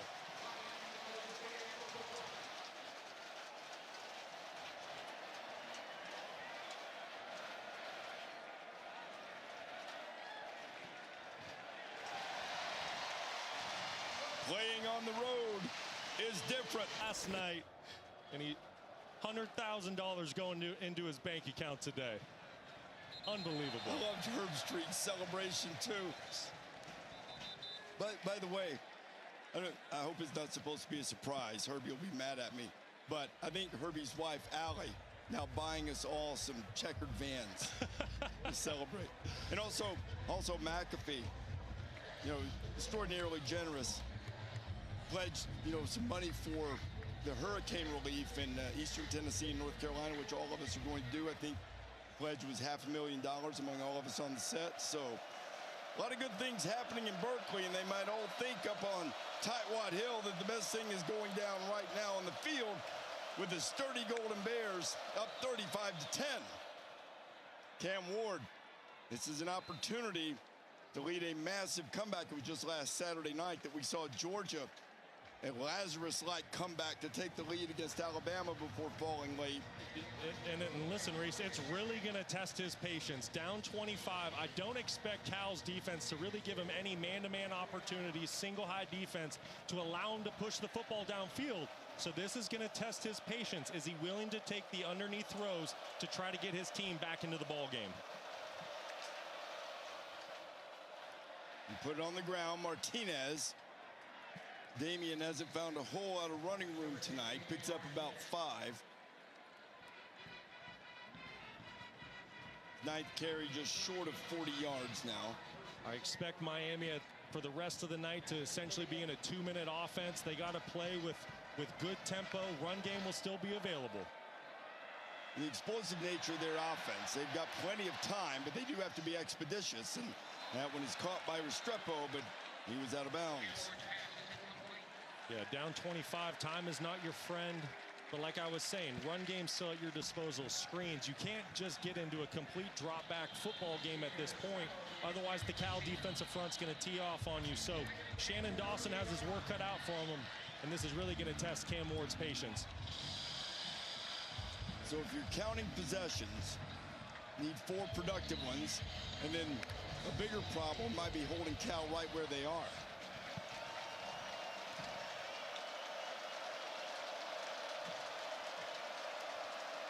Ward 15 of 24, 143 yards. Martinez on the ground.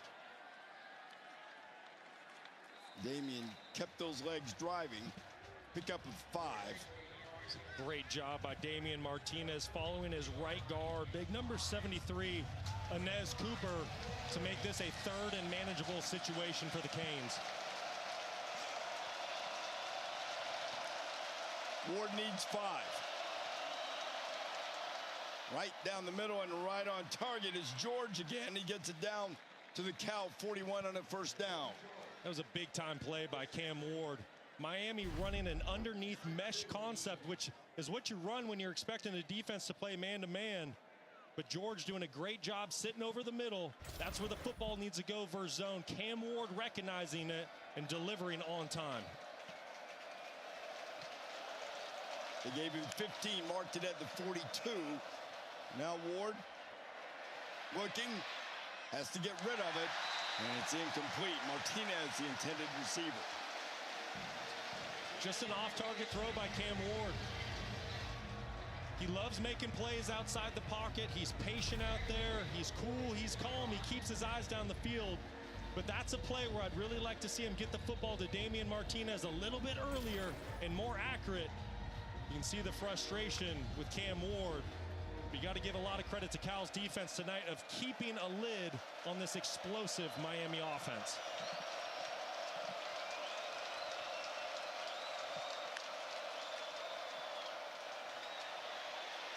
Pressure again. Ward throws it back into the middle, and he almost threw his second interception. It's Craig Woodson. He's had a nice game tonight, almost got one. There's a flag down on the far side, right at the 42.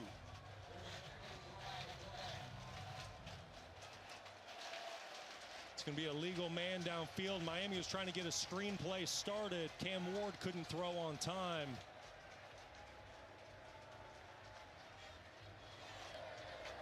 Eligible receiver downfield. Offense, number 73. That penalty's decline. Result of the play. Third down. I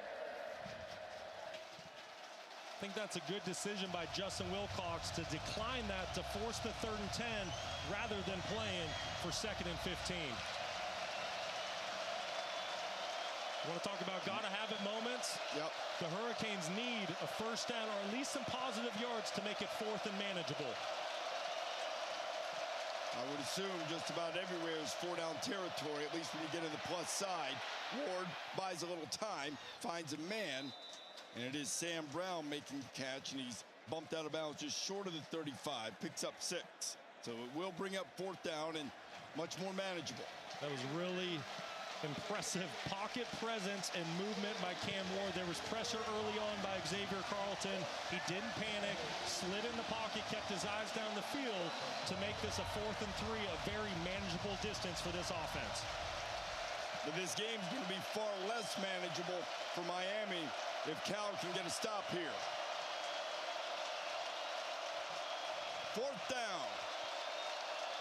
Pressure coming. Ward gets rid of it and fires a strike to Isaiah Horton, and they move the sticks. Well, gotta have it moment. And your Heisman contender quarterback, Cam Ward, coming through in the clutch, finding Isaiah Horton. Man-to-man matchup outside, just a quick slant. Great job by Horton winning on Noel Williams. And that's been a hard thing to do all year. Cal coaches signaling furiously to their defense from the sideline. Ward to the outside. Got another completion, staying in bounds and getting down inside the 5 is Brown again. I'm not so sure Sam Brown's foot didn't touch outside on that white line about 10 yards back. But nevertheless, great pickup by Miami on 1st and 10. Cam Ward going all the way through his progression, finding Sam Brown outside on the stop route. And I think that's what they're going to. Feel it's a completed pass. The runner did not step out of bounds prior to being tackled. That play is under further review. So they'll have a look, and we will too, see just where this ball will be marked. But a good, calm answer up to this point on this drive for the Hurricanes to try to draw closer. Yeah, it's a very impressive response by Cam Ward and co. You see Sam Ward, definitely that black cleat touching that out of bounds. Right inside that 15-yard line, about on the 14. Good catch by the officials. But like you just said, very impressive answering drive by Miami. It's a gotta-have-it moment, gotta-have-it situation for the Canes. Cam Ward doing a great job taking what the defense gets him, moving through his progressions and finding the open targets. On the field, ruled down at the 3. But it appears indisputable video evidence will change that. After further review, the runner stepped out of bounds at the 14-yard line. First down, Miami. So they'll back it up 11 yards, but still a first down to work with here, and the Canes threatening. Yeah, and this is an area of the field that Miami's just been absolutely excellent in all season long, scoring 70%, or excuse me, touchdowns at a 70% clip when they get into the red zone. This is one of those moments where they need to add to that tally. They're desperately in need of a touchdown as we get closer to the end of the third quarter. Clock working its way toward 4 minutes. And now inside it. Ward has room to run, throws it instead. Martinez hit right at the doorstep, and Martinez will be stopped on the 1-yard line. Uave making the stop, but it'll be first and goal for the Hurricanes. I have no idea how Cam Ward saw Damian Martinez. He's scrambling out to his left. He's looking left, and at the last second flips it kind of back to his right to his check down, who was wide open right over the ball. Great effort by Damian Martinez to try to get into the end zone. They're going to make him run one more play from just inches away from the goal line. I think this is a moment you need to give it to big number 6. Your running back's 232 pounds.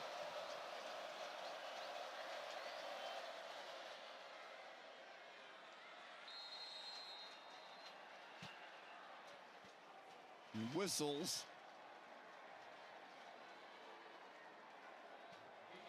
And they signal the touchdown. And Damian Martinez gets it in. That is a much-needed score for the Canes. Yeah, really impressive drive by Miami. Damian Martinez punching it in with the help of his tight end, number 8, Elijah Arroyo, delivering a great block on that touchdown run. So 35-16, Canes will keep the offense on the field and go for 2. Try to make it a 17-point deficit.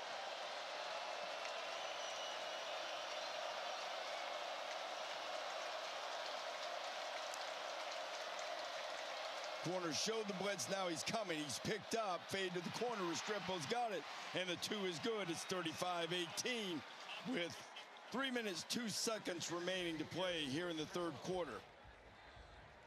Well, Miami in the last day, I think they've all been up for 24 hours. They'll be up for a while if they can hold on to this lead, but Miami has other ideas. Great energy out of the home crowd tonight. And on the return, it's Noah Williams, and he is tripped up. He's had a big night, had a pick 6. And now Mendoza and the Bears will go back to work in the waning moments of the third quarter. Well, this is going to test an offense.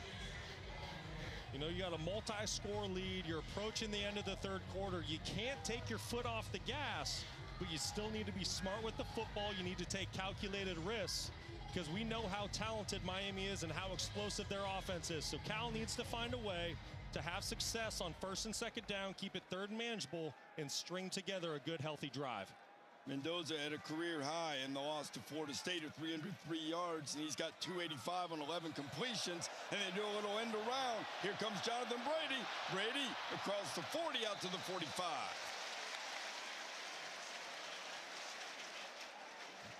Aggressive play call. Give him 20. Yanni Hill with the stop. Great job on the misdirection. You're going to see all these linebackers get sucked up inside on the fake to Jay Knott in the backfield. And then Matthews coming around the edge on the reverse. Great play call by Mike Blesh on the misdirection play. Miami's defense getting caught in an undisciplined situation, taking the eye candy. Mendoza off the play fake. Avoids the rush of Bain. Now Fernando into Hurricanes territory. And he's knocked down inside the 35. Another play made by Mendoza. Pick up 21. This kid just keeps making big play after big play tonight. He is Ruben Bain, 6'3", 275 pounds, freshman All-American a season ago, bearing down on him, and Mendoza makes a miss, picks up an explosive gain for his offense. when you talk to his teammates, they say his toughness is infectious, it's inspiring, and he put it on display. They go first down, and now threatening inside 2 minutes in the third. Not any running room whatsoever there for Jaden Ott. Now we go on the stop. Chandler Rogers coming into the game at the quarterback position for Cal. Came in one play earlier in the second quarter, ran it in for a touchdown, making a little switch here in the third quarter. It was a quarterback competition after Rogers transferred in. Mendoza won it, but they found a role for Rogers. It's paid off tonight.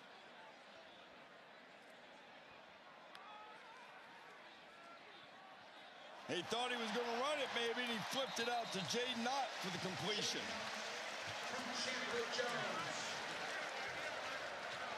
Yeah, guys, it is all smiles down here. We see Chandler Rogers in at quarterback.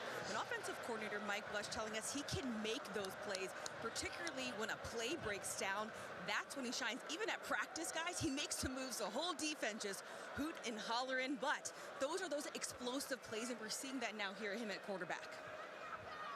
Sherry Kadarius Callaway, number 2, is in the backfield now.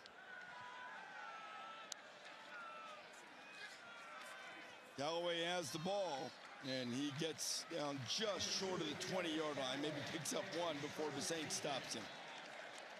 Kadarius Callaway, a bit of a journeyman on his 4th school, known more to be a short yardage and goal line runner at 220 pounds. But as we approach the end of the third quarter and head on into the final period, Cal well in control of this football game. And then on defense, we're going to have to find some stops, you know, 3rd and 4th down. And if they're going to throw the ball, then we obviously got to get after the quarterback. But this is, they got a great team. And so we're going to have to show up in the 4th quarter. All right, thank you, Coach. Thanks.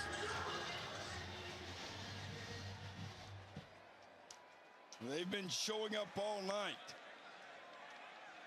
Rogers hit quickly on the quarterback draw, stop just inside the 20. Cal has a good little package for Chandler Rogers tonight. You can tell it's all built around the run game. Already has 1 rushing touchdown on the game. Doing a good job picking up positive yards, making it 3rd and manageable here for the Cal Bears. It is a little bit unusual to see him stay in this long with the night Mendoza's been having. Yeah, this really surprised me on 3rd down. I thought Fernando would be back in there. Chandler needs to be very smart with the football, considering he has 3 points in his back pocket here. Instead, he'll throw to the end zone and almost had himself a touchdown pass. Tron Grizel couldn't come up with a catch. Well, that was a good throw. Finding the one-on-one matchup outside. Tron Grizel playing in the slot, just running a big box fade to the back pylon. Ball was slightly behind him, but he did have an opportunity to reel it in for a touchdown. Good job by Chandler Rogers to give his big wide receiver a chance. Now Ryan Coe, the veteran, well-traveled kicker out of Pittsburgh, will come and try give the Bears a 20-point lead from 37 yards out. Kick is on the way, and it is good. And they're up by 20. And Miami has 14 minutes and change to try to save themselves.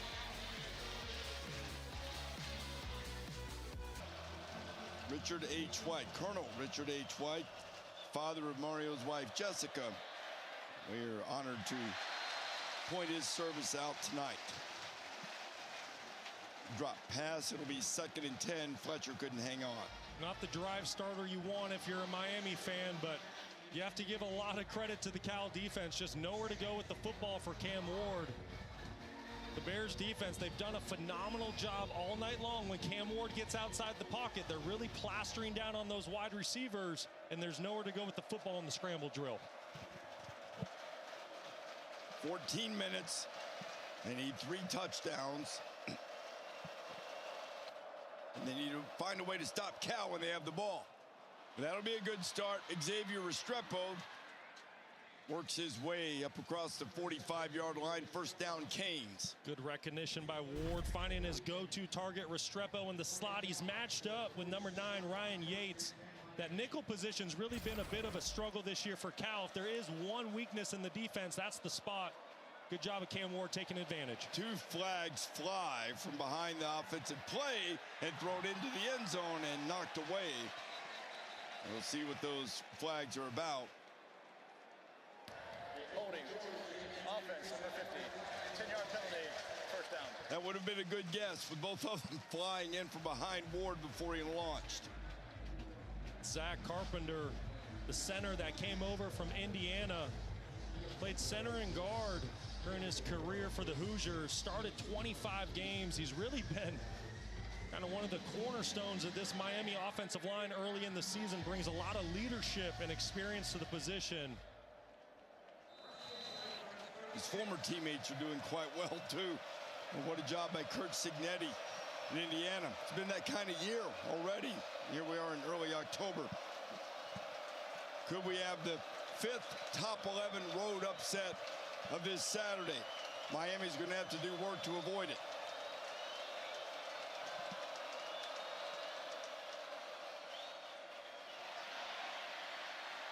Ward buying time. Now running back to his left and finding some room. Gets by Uliave, one of the rare times he's missed a tackle tonight. And he gets into Cal territory, pick up a 14. Tell you what, Cam Ward, he is an absolute competitor at its finest. He might have ran 75 yards on that play just to gain about 5. So impressive. Nowhere to go once again down the field with the ball. Give Cal secondary credit, but Cam Ward finding a positive play. Fletcher picking his way ahead. It'll be 3rd and short. Good job by Fletcher making the first miss. Uluave coming from the middle linebacker position on a blitz. Met Fletcher in the backfield, but Fletcher made a miss to bring up a 3rd and short. Gotta have a moment. There was a moment like this early in the game against Virginia Tech for Miami a week ago where they went hard play action, got the entire defense to bite up in this exact scenario, and took a shot down the field for a touchdown. Well, you think that, well, you know they'll go for it on 4th down. Maybe they'll do it again. Said they'll flip it out to the tight end, and for the 2nd time tonight in a short yardage situation, pass out in the flat. Doesn't get much. Riley Williams on the reception, and now it'll be 4th down. That's an unbelievable play by cornerback Marcus Harris. He's in press position up top and just beats the wide receiver. And Harris is the one that's slow to get up. He's had a really good night, Brock. Yeah, beat the wide receiver at the point of the tack, got into the backfield to force the 4th. Certainly they can still win a conference title regardless of what happens here tonight. But perhaps so too can Cal. 4th down and 1. Canes down 20. Gotta have it moment, as you call it. Fletcher. And there's a flag coming, and it's going to increase the degree of difficulty for the Canes. It's going to be a legal motion on Arroyo. Tight end came in motion across the screen. Started moving forward before the ball was snapped.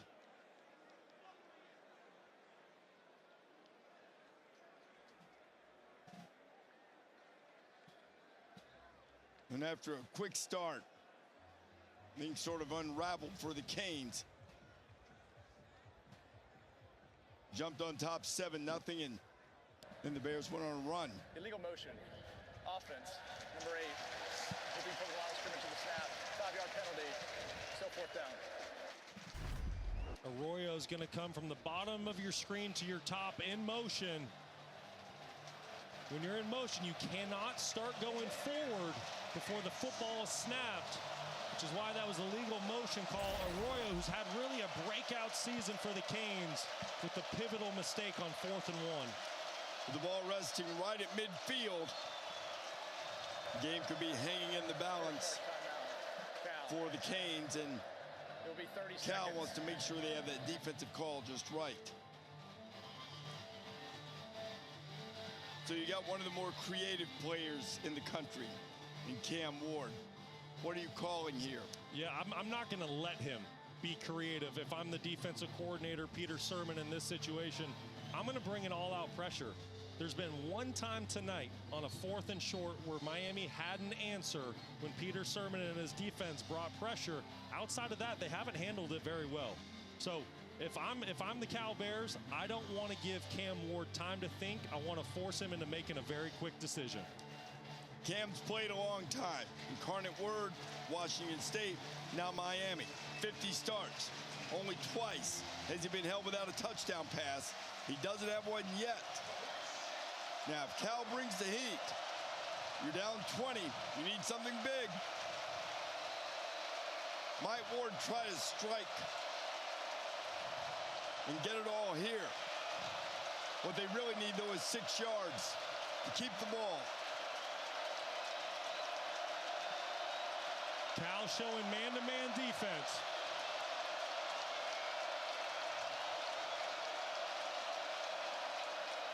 No extra pressure. Restrepo. And he'll have the first down. The reliable veteran receiver and the Canes are still alive. Needed 6, got 7 from number 7. What a crafty route by Restrepo. Reminds me of those New England Patriots slot receivers. Wes Welker, Danny Amendola. Faking the quick out and coming back on the return route to the middle. And Ward fires a strike. Arroyo was called for that penalty a couple of plays ago. Check that. No, I beg your pardon. That's the youngster Elijah Lofton, number 9, who makes the catch. 26 yards on the pickup. It's a big-time catch by Elijah Lofton, true freshman out of Bishop Gorman in Las Vegas.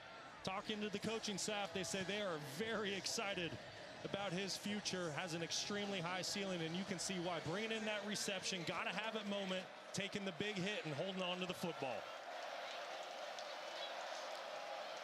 Just inside the red zone.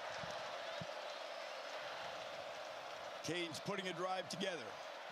Ward firing. Restrepo has it. He's inside the 10 before he's guided out of bounds by Harris. And then there was a flag at the end. That's going to be a late hit on Marcus Harris. Restrepo was clearly out of bounds, and there was a little extra shove pushing Restrepo down to the turf. After the play was over, personal foul, late hit out of bounds. Defense number 5. Penalty is half the distance to the goal. Automatic. First down. And had the first down. Now they'll be even closer. Restrepo coming up really big on this drive. In big-time moments, you got to go to your big-time players, and that's exactly what Restrepo is. Picking up the 4th down conversion, winning against man-to-man, and then last play, being covered in man coverage once again, and winning to get down inside the 5-yard line.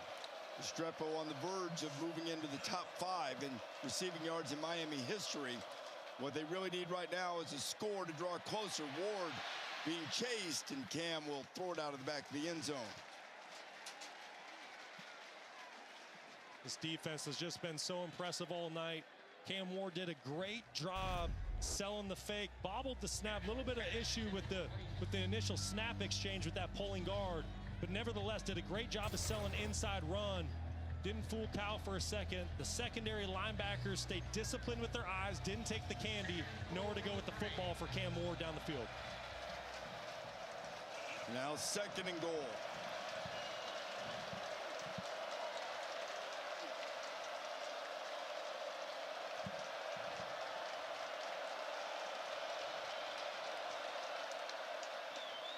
Ward firing, goes into the air, very dangerous after the deflection. Riley Williams will probably tell you should have held on to that one.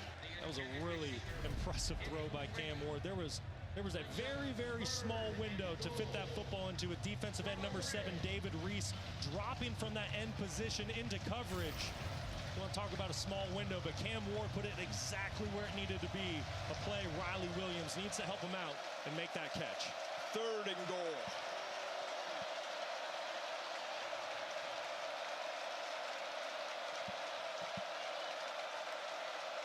Pressure. Fire on the slant, and he's into the end zone. Ball came loose, and there is a flag down 2. So a lot going on in that play. Isaiah Horton.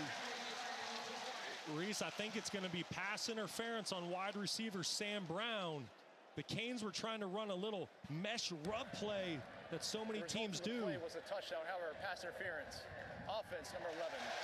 15-yard penalty. Go down. And that's exactly what it was. So it takes what would have been a touchdown off the board. You can clearly see Sam Brown doesn't agree with the call. There's such a fine line when you're down on the goal line on these rub plays. He's just trying to rub Noel Williams, number 3, who ultimately makes the tackle on Isaiah Horton, just trying to create a little bit of separation. Hard to see exactly what happened outside, but the officials called a pass interference, and boy, what a terrible play for Miami. So now they're backed up. Just inside the 20 on 3rd and goal. And try it again, this time make it work. Isaiah Horton goes into the end zone without incident, and the Canes draw closer. Well, we heard all week from the coaching staff, Cam Ward doesn't flinch, right? He has a low heart rate, low pulse. He's confident, he's calm, and you saw it there. Backed up all the way almost out to the 20. You were just inside the 5. Doesn't blink an eye and throws an absolute strike to Horton to keep his team in the ball game. Andy Borregales to make it a 13-point game. AP top 11 teams have gone down against unranked opponents. His Bears are up by 13, but Miami just scored. And now a really crucial defensive series for the Hurricanes. That's right. Very, very crucial for the Hurricane team to get the football back. Still down 2 possessions. But on the flip side, this is an opportunity for Cal to really take control of this 4th quarter. If they can string together a couple first downs here, milk some clock, regardless if they get points or not on this drive, as long as they can burn some time, they're going to put their defense and the rest of their team in a really good position as they move through this 4th quarter. And Fernando Mendoza back at quarterback. We saw Chandler Rogers have a series. He did almost throw a touchdown pass, but we were wondering about it, and that could have been a big play for Jaden Ott. And a little bit of a tough catch, but Ott couldn't hang on to 2nd and 10. And the clock stops. Yeah, that football came in a little hot, Reese. That's one that Mendoza's going to want back. When you're throwing to a tailback, I like how he was trying to lead him so Jaden Ott could get some yards after the catch. But you got to float those out there and make those catches easy for running backs out of the backfield. Mendoza realigning his receivers. There's enough time to get everybody lined up. Now they'll give it to Ott. Jaden will get nothing on the outside. Now it's going to be 3rd and long, and you start to feel the Canes trying to grasp a little momentum as Basaint was there to stop it. Yeah, great job by linebacker Wesley Basaint, keeping his outside leverage, not letting Jaden Ott capture that perimeter like he was trying to do. Forcing a 3rd and 11 here. If the Canes can get off the field right now, get the football back to Cam Ward, as explosive as that offense can be, Miami is well within reach of this football game.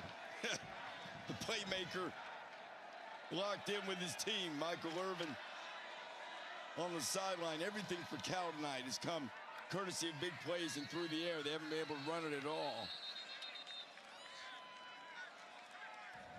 Delay game. Offense. 5-yard penalty. Third down. You know, Brock, last Saturday night, I was in Tuscaloosa. Georgia trailed by 18 in the 4th quarter. Came back to take the lead. Eventually lost the game, but they came back to take the lead. Miami trailed by 17 tonight. Yeah, and don't forget, Miami was down in the 4th quarter last week by double digits. Mendoza. And down he goes. And a flag comes in too. Might be a face mask penalty coming. Personal foul. Face mask. Defense number 9. 15-yard penalty. Automatic. First down. What a huge penalty and what a huge break for Cal. I mean, it was critical. Miami's about to get the football back. This is where your technique needs to show up. Got to keep the hands low. You're there to make the play. Ruben Bain, Tyler Barron, you're in the backfield. I get it, backs against the wall. Crucial moment. You've got to play with your technique because you just gave the ultimate gift to Cal with a fresh set of downs here in the fourth quarter. Clock winding down toward the 9-minute mark.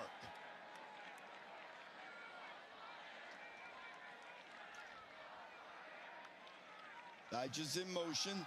Give to Javian Thomas. Thomas squirts through the initial wave. Now we know they're to make the stop after he picked up, well, about 3. Good job by Bastion Swinney up front, number 76. Creating a little bit of air in the front for Jet Thomas. This is a moment where Cal's offense, they just need to find a way to get some sort of positive yards on first and second down. Early on in this sequence, just going backwards, you're well in control of this ball game. If you can even get 2-3 yards like you just did on that last play, it's going to keep this thing in third and manageable as you move through the drive.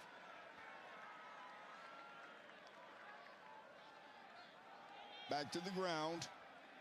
And nothing doing there as Thomas is pretty much stopped in his tracks. Third down coming. Really good tackle by Aguirre coming up from the middle linebacker position, number 32. Now Cal has a big decision to make. 3rd and 7. You're up by 2 possessions. Do you put the football in the air? And I think you're going to find out a lot about how this coaching staff feels about Fernando Mendoza, just a redshirt sophomore, his maturation process, where he's at.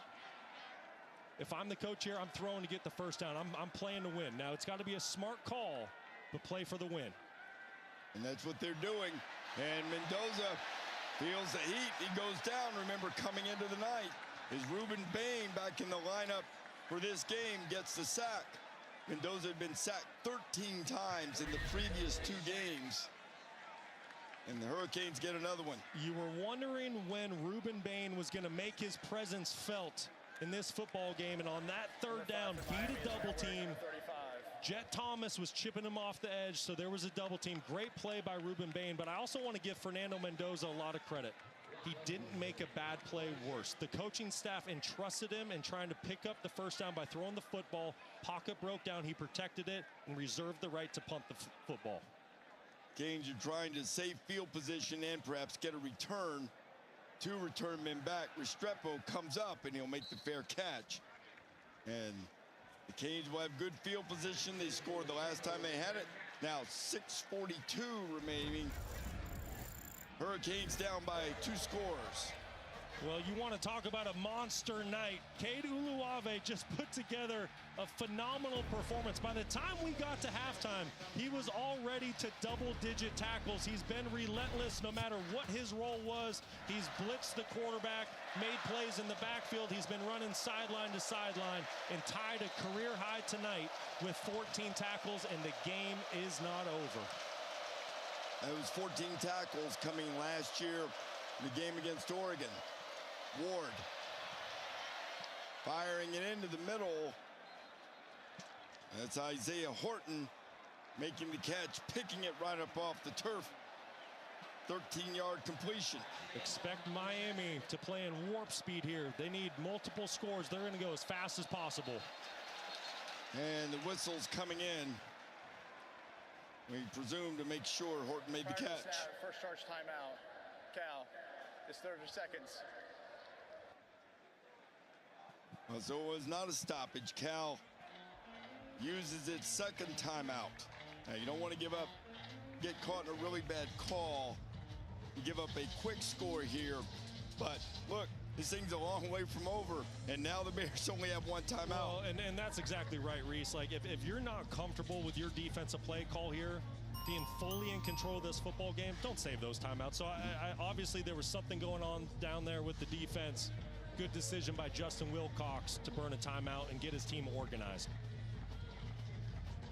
See the games coming up in the next several days.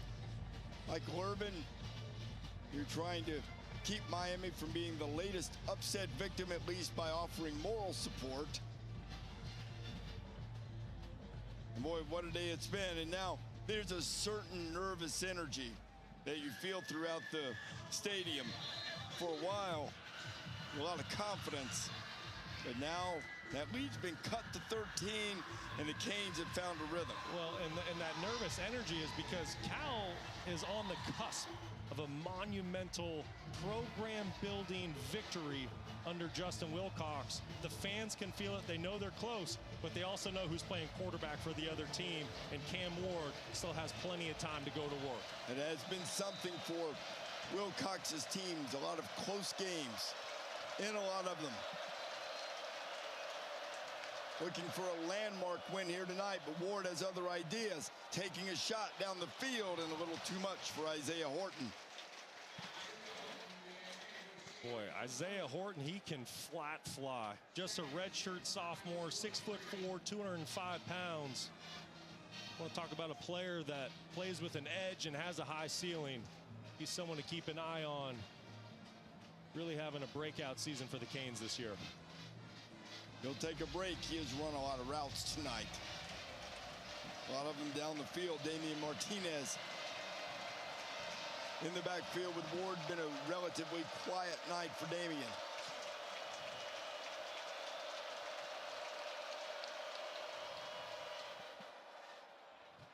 Ward, fire, and how about JoJo Trader out there into the game and making a grab? Cam Ward. Nope, they're going to call it incomplete. I beg your pardon. Ward trying to hit the true freshman wide receiver Trader. Good job of finding the one-on-one matchup up top with Marcus Harris. Football just a little bit outside. And Trader wasn't able to bring it in to force the 3rd and 10 for the Hurricanes. Big 3rd down here.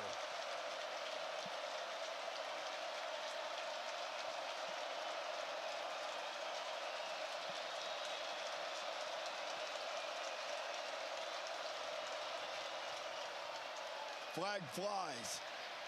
Ward underneath to Martinez, and Martinez is stopped right at the 50-yard line. Uluave and Buchanan both on the stop, pickup of 7. But the signal is offside against Cal.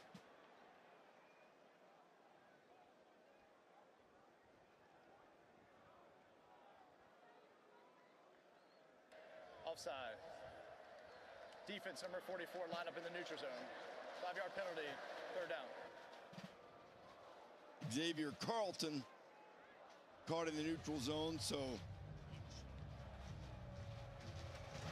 they'll get another 3rd down play as we head towards 6 minutes.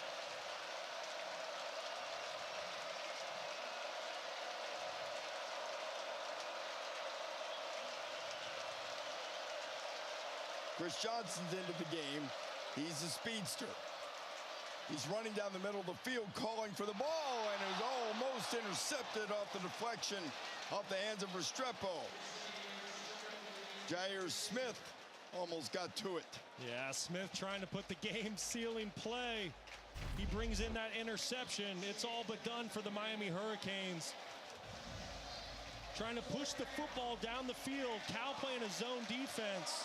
Cam Ward is attacking the right zone. Football just floats on him just a tick, just outside the reach of Xavier Restrepo. Here's another one of the moments. Miami has converted twice in 3 tries on 4th down, and now it'll be tougher. False start. Offense number 78. 5-yard penalty. Still 4th down.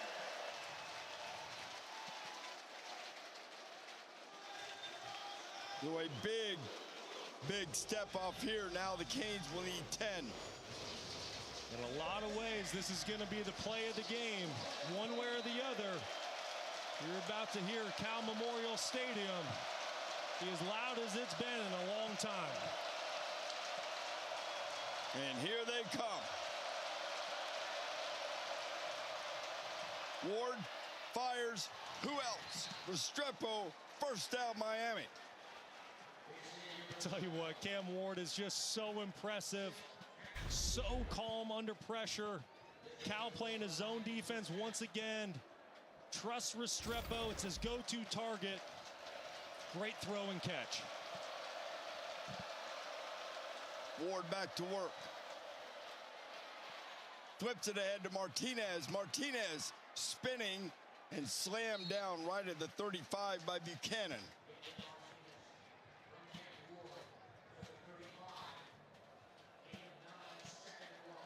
Now second down, he's short. See if the Canes take a shot to the end zone here. Try to get one quickly. They won't. They'll flip it out. Catch is made by Horton. Enough to get the first down. He had to go to his knees to pull it in. Yeah, a little off target with the throw. Cam Ward having to navigate a running back running across his lap, trying to flip out a little tunnel screen. Like you said, Reese picked up a fresh set of downs. Ward again to the outside. He's got it complete. Harris there to make the stop on Horton. Clock will continue to run. 4:20 and counting. Another second and short. Canes threatening to make it a one-possession game. Ward, a lot of room. He's going to run it. Cam Ward, open area. Touchdown, Miami. 24 yards on the run. This kid is something special, Reese. There's just no quit in Cam Ward. He is going to play every single week until there's zeros on the clock. He plays with a chip on his shoulder, under-recruited out of high school, from a 0-star to a 5-star.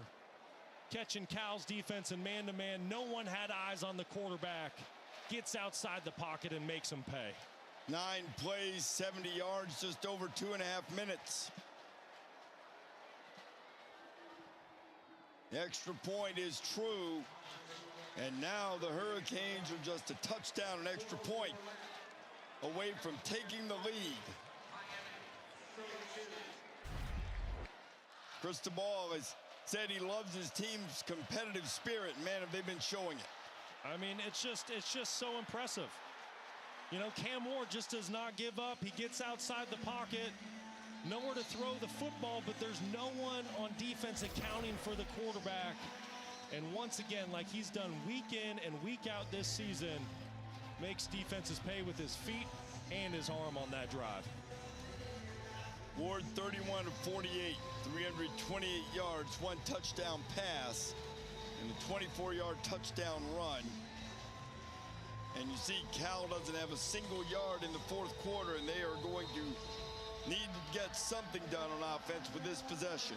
I'll tell you what, you're going to learn a lot about this Cal football team right here on this possession. And it's really going to come down to the line of scrimmage. Who wants it more, the Miami defensive line or this Cal offensive line? Offensive line has been a problem spot the last couple of games. We saw Ruben Bain back into the lineup for Miami tonight. Make a play earlier. And what an opportunity for that young man, Fernando Mendoza.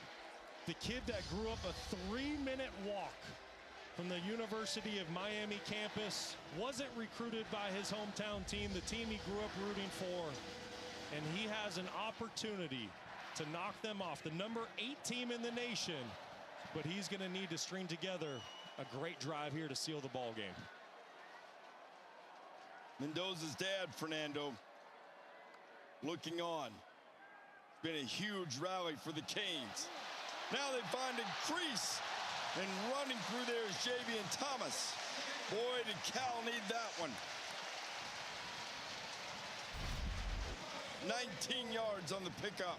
Great job on the counter play. You're going to see tight end Corey Deitch is number 10, leading for running back Javian Jet Thomas. Great job of capturing the edge by the Cal Bears offensive line and tight end for the explosive play to start off the drive. Brought Cal at a 35-10 lead in this game. Miami's outscored them 22-3. They need one more stop here. I'll tell you what, Reese, it is just so impressive. Miami was on the ropes. You really felt like pretty much all the way back to the second quarter, but there's just no quit in Mario Cristobal's football team. They're relentless on defense. There's no quit on offense. Cam Ward, Xavier Restrepo just making play after play. And I think a lot of that is the mentality of that man, their head coach, Mario Cristobal. He's as tough as they come. There's going to be no quit in his football teams. MMA trained, Secret Service once hired him. Stood in against the Cal Bear territory fans this morning on game day. But now the Bears showing some toughness too. Another strong run by Javian Thomas. Aguirre on the stop. If I'm Miami, I'm going to consider burning a timeout here. As every second ticks away, it makes it more and more difficult for you to come back and win this football game. You're watching precious time roll off of the clock right now. Now, clock management has been something people have questioned about Miami here. Yeah, I just don't know why you wouldn't save that 30 seconds in this critical moment. Well, it's a third down. He might give Cam Ward all 3 timeouts to work with, and Cal trying to convert with 2 minutes to go. And so you start last night camping out. Teams expended energy. They have enough gas to finish it. 2-minute timeout. Miami's got all 3 timeouts, and they need a stop on 3rd and 7. You throw it here. False start, Corey Dyches. Number 10 for Cal. The question is did the defensive line, by doing that quick, abrupt shift, is that what drew him off? False start. Offense, number 10. 5-yard penalty. It's 3rd down.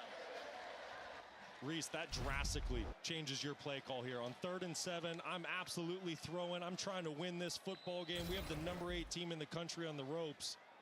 But this situation here, 3rd and 12, this is much different. You need to be very smart with the football. You can't turn it over here and give Cam Ward a short field. You have to have calculated aggression here in this moment for the offensive play call. And let Mendoza throw. Fernando takes off, and he gets a big hit. There is Basaint.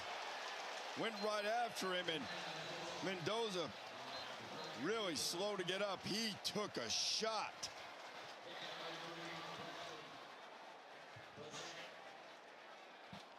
Well, Mendoza's really played well. No flag on the hit. I know that's what everybody's thinking. Boy, talk about the courage of Fernando Mendoza. Game on the line, trying to lower his shoulder, pick up some extra yards.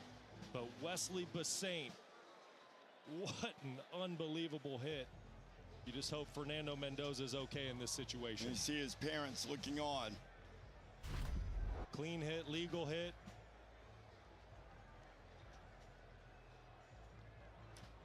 Well, that's close. Yeah, there was a launch there.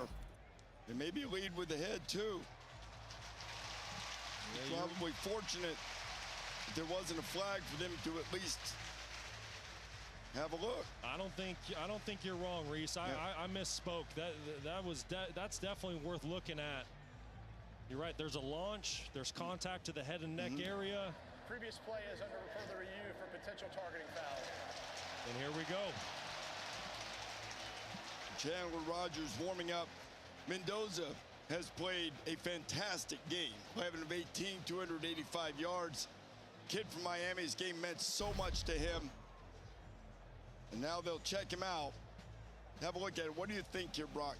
Well, we got to look for an indicator. Let's start with that. We know there's contact to the head and neck area. There is a clear sign.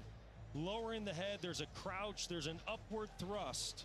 And remember, Mendoza not a defenseless player here. Correct. Because he's just a ball carrier. Correct. Yeah. So now they really restricted where that crown area is. So smaller target area. Here's why I think this will ultimately be a targeting call. Because Basaint is hitting with the 6-inch radius at the top of his helmet. And as soon as you see that, and then there's an indicator on top of it, which there is, that is an automatic targeting call for the officials. Well, the crowd is celebrating trying to rally the Bears. Let's see what the replay booth believes. This is a booth-initiated review for targeting. Fernando Mendoza talking with his teammates this week. They said, we respect him, we love him, his toughness is inspiring. Well, after that play on third down, lowering his shoulder, putting his body on the line for his teammates. And here comes Fernando, too. What a fearless competitor. He's played his rear end off tonight. The toughness, his backup, Chandler Rogers, has had moments, scored a touchdown in the packages that they have set for him. Now the official. After further review, the ruling on the field stands is 4th down. Did not call targeting. And they said stands. And on the targeting calls, you know, they have to confirm. So back-to-back weeks, Miami's in situation where it comes down to replay. And you question if the officials are getting the calls correct. I do not know, by the definition of the rule book, how that is not targeting.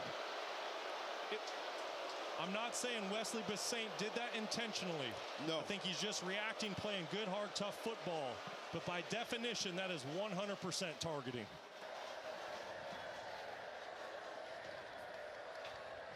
Miami has elected to decline the 10-second subtraction due to the injury by the player on the previous down. The clock will start on the snap.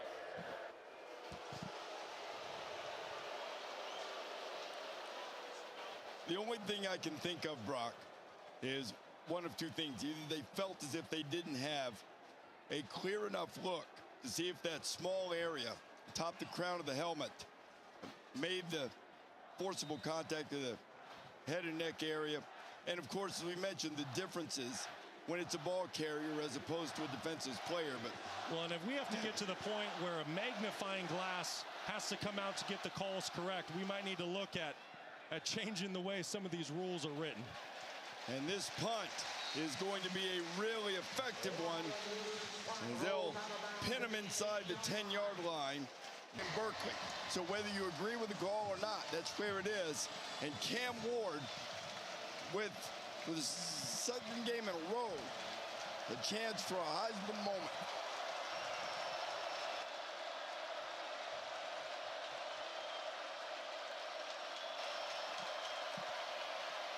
From his end zone, Restrepo open. Xavier Restrepo into Bear territory. He's on his way. Can he get it in? And just like that, one into the other, 77 yards. Just a blown coverage by the Cal defense, something that they have not done all night. Came out in a zone defense. No one matched up with Xavier Restrepo. Got lost in zone coverage. Looked like a bust from my angle, which is why Restrepo was wide open for the massive play for the Canes. And now Miami trying to break the Bears' hearts.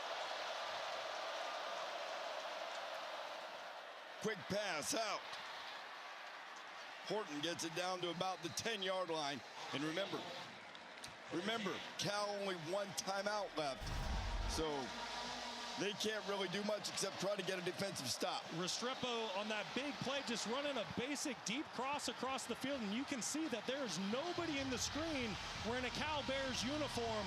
A complete bust by the back end, something that they had not done all night. And Cam Ward trying to make a Heisman statement here late in the fourth quarter.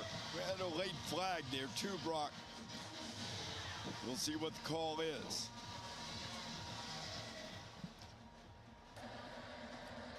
After the play, a sportsmanlike conduct. Offense number 2. 15-yard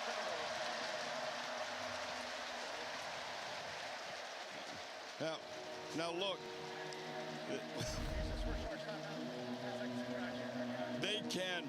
they can certainly still strike from here, but this is mind-numbing to make that mistake and make it more difficult. Well, there's nothing on the screen showing a personal foul, so you got to think Horton said something. And Cristobal looking for a better explanation. 51 seconds on a day filled with upsets. 4 teams in the top 11 have already fallen to unranked opponents on the road. And Miami, seemingly destined to be the 5th, now 25 yards away from pulling one out of the fire here in Berkeley. I cannot believe what we're witnessing. What a game. At one point, Miami is down 25 points against one of the best defenses in the entire country. But Cam Ward doesn't flinch. He does what he does every week. He continues to play, makes play after play. And now here we are in a 6-point game with 51 seconds to go. Brock, we found what drew that flag. The kick right there. Yeah, there it is. Got to keep your composure in these big-time moments. Horton caught for kicking check fall. You backed him up. Would have been 2nd and 5 at the 10. Ward firing, incomplete. Looking for Sam Brown. Imagine Hearns was on the coverage. Now it's 3rd down and 20. It's a big-time pass breakup by Hearns. Kind of a backup defensive back, do it all for the Cal Bears. Plays outside, plays the nickel position. He's been safety before. Crucial pass breakup to force the 3rd and 20. We saw Cam's mom, Patrice, looking on. And Justin Wilcox sprinting down the sideline. Charge timeout. Down. He'll use the Bears' final timeout of the evening. So it's been very typical of a Justin Wilcox, Peter Sermon defense in these gotta-have-it moments to bring all-out pressure. However, in this moment, if I get to make the play call, 3rd and 20, you know Miami has to score a touchdown. I'm playing coverage. I'm playing zone coverage. I'm going to make sure every zone is taken care of. Keep eyes on the quarterback. If he gets outside the pocket, be ready to plaster down on those wide receivers. But don't give Cam Ward, he's so dangerous. Don't give him the easy man-to-man coverage where he can find an easy completion out there versus a blitz. The longest domestic road trip for any game not involving Hawaii this year. More than 2,500 miles Miami's traveled. Now they need 20 yards, 47 seconds left, and they need a touchdown.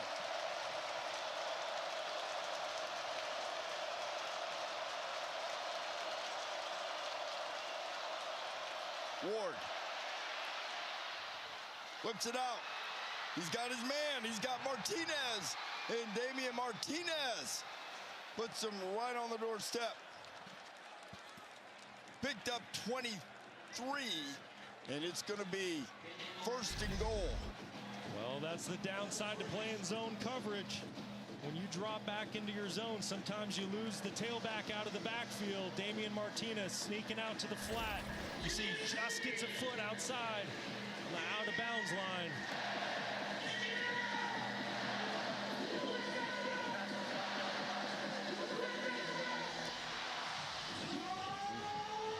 So they're going to have a look and make sure that Cam Ward was behind the line. Remember, your entire body has to be past the line of scrimmage for it to be an illegal forward pass.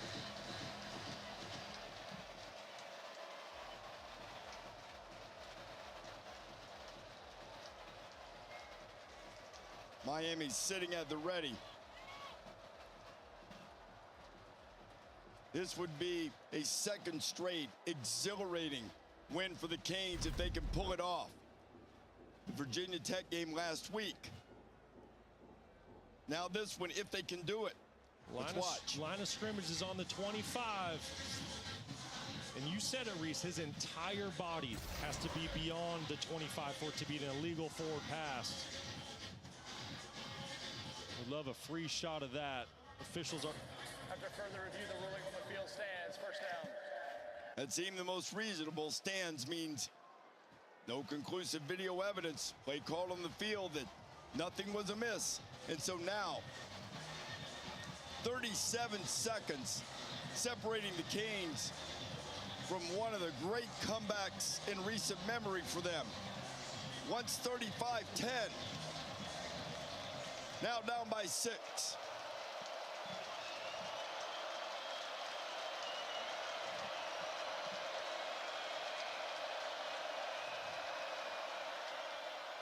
Give to Martinez. He's knocked down in the backfield. Craig Woodson firing through to make the stop. And timeout is called. Second charge timeout. Great tackle by Craig Woodson coming off the edge. Bottom of your screen, unblocked backside. Just triggers right at the snap, and the 6-year senior making a big-time play late in the ball game. Is this any fun? My heart's racing, and I'm not even out there playing. This is unbelievable, and I think you need to tip your cap to both teams, right? Cal, the way they came out and played early, battled Fernando Mendoza, showing his toughness, his grit, will to win. But then you have this Miami team down 25 points. No quitting them. You've now seen this back-to-back weeks. They were losing to Virginia Tech by double-digit points last week. Come back. Now they're trying to do it again. Cam Ward, you want to talk about a Heisman moment? Get this football into the end zone, and you're right at the top of that list. He's thrown for well over 400 yards, 432 yards.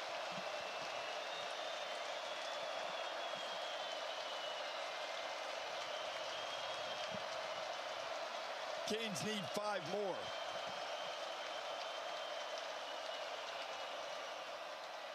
Martinez, and then the flip out, and Arroyo gets into the end zone. Elijah Arroyo, and the game is tied.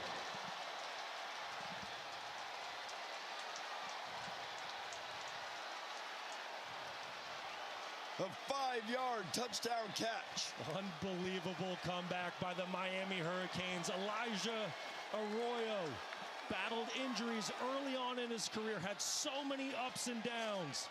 He's being compared around Coral Gables as potentially the next Jimmy Graham, coming in, making the clutch play to tie the ball game with 26 seconds left on the clock. Now, Borregales can give Miami the lead.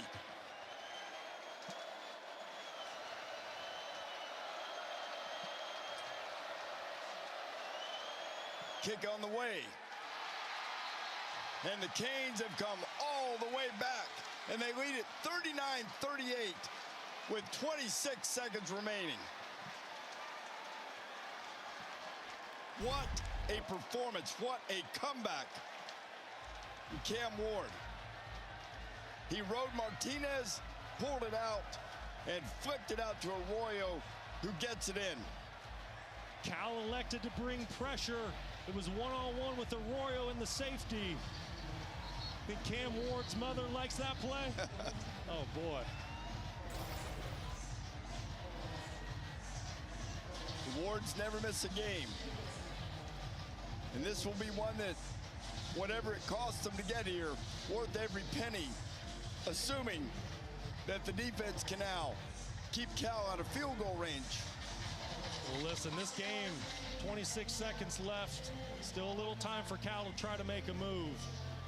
But when teams go on championship runs, when they have memorable seasons, there's moments that you document and you say, it happened in that moment. And tonight, down 25 on the road, playing against one of the country's best defenses in Cal, holding opponents to 12 points per game. Talk about a second half performance by the Miami Hurricanes and Cam Ward. Uluave's played so well tonight. You see the emotion from him. But Ryan Coe has a big leg for Cal, but they've got no timeouts to work with in 26 seconds. And Mendoza is coming out to play quarterback. We saw him take that big hit. So the kid from Miami, who's played well in his own right tonight, has a chance for a storybook finish, but not a lot of time to get there. We'll also have to see if this Cal offensive front can protect him. Mendoza getting heat, gets rid of it. Just short, it's incomplete. Second down, 21 seconds remaining. Ruben Bain applying the pressure. We've talked about him a lot here in the second half. Freshman All-American last season. Coming from the defensive end position, getting Fernando Mendoza off his spot, which causes the errant throw down the field.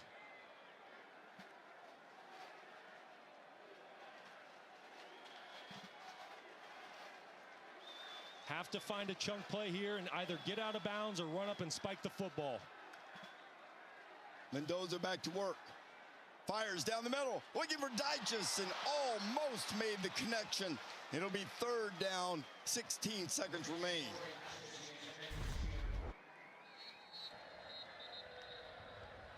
Officials timeout for an injured player. That was Wesley Basaint, who was slow to get up, and now walking toward the Canes sideline under his own power.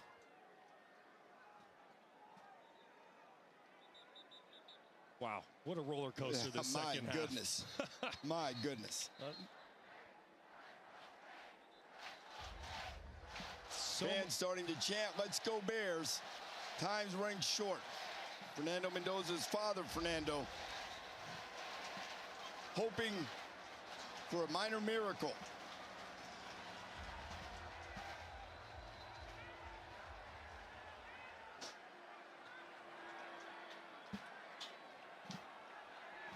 Only 16 seconds left. Have to find a chunk play here on this play. Hit as he throws and just missed Mason Starling, and now this is the last chance for the Bears. Fourth down, only 11 seconds.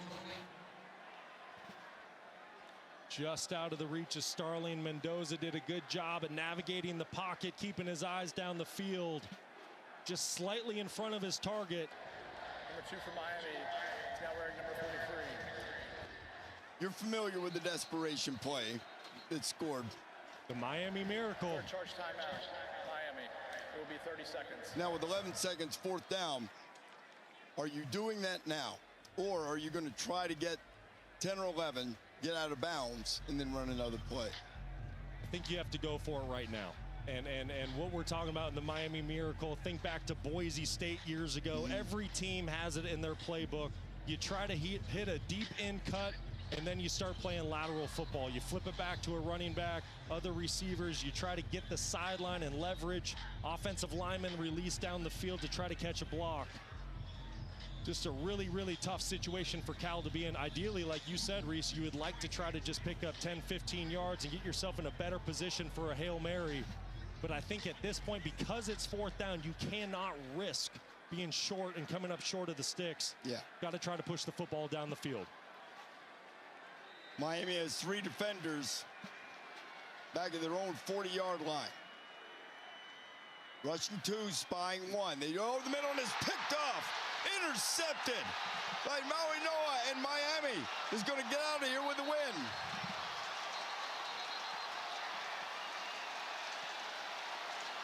Kiko Maui Noah seals the game with an interception on fourth down. And what a comeback.